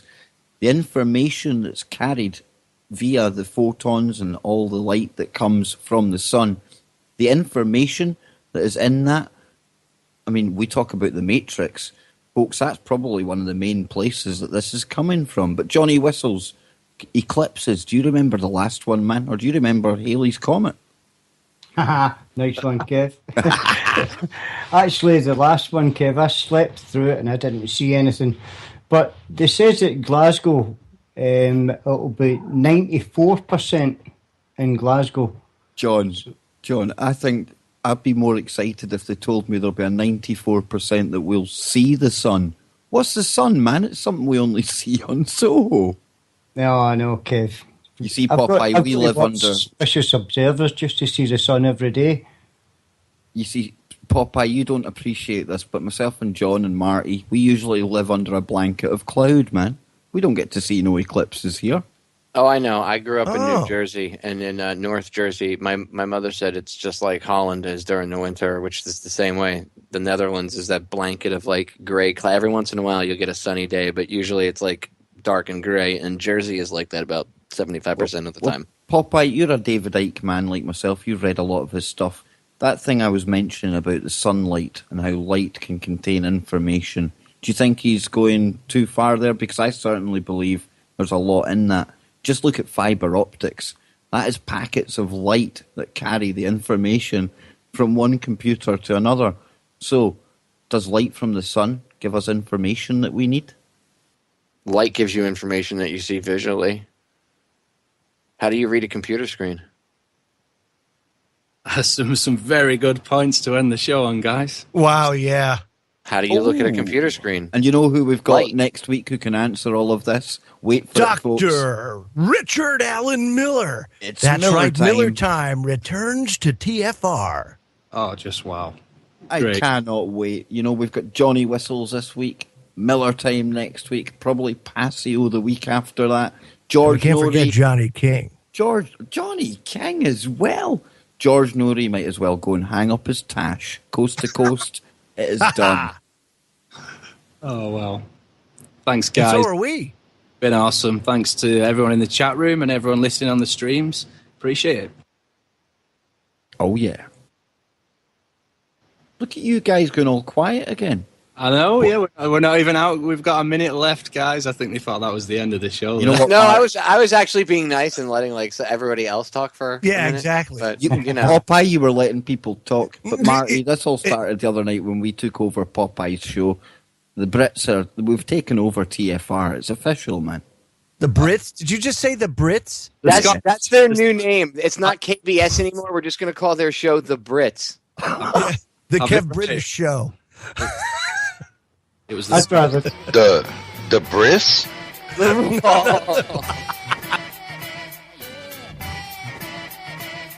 Better watch what you eating, cause you are what you eating. Everybody food generate thoughts that you speaking. Better watch what you drink, it affect what you think. God, poet, data, water coming out of your sink. Better watch what you eating, cause you are what you eating. Everybody food generate Yep. See you later, guys. Yep. We'll see you later.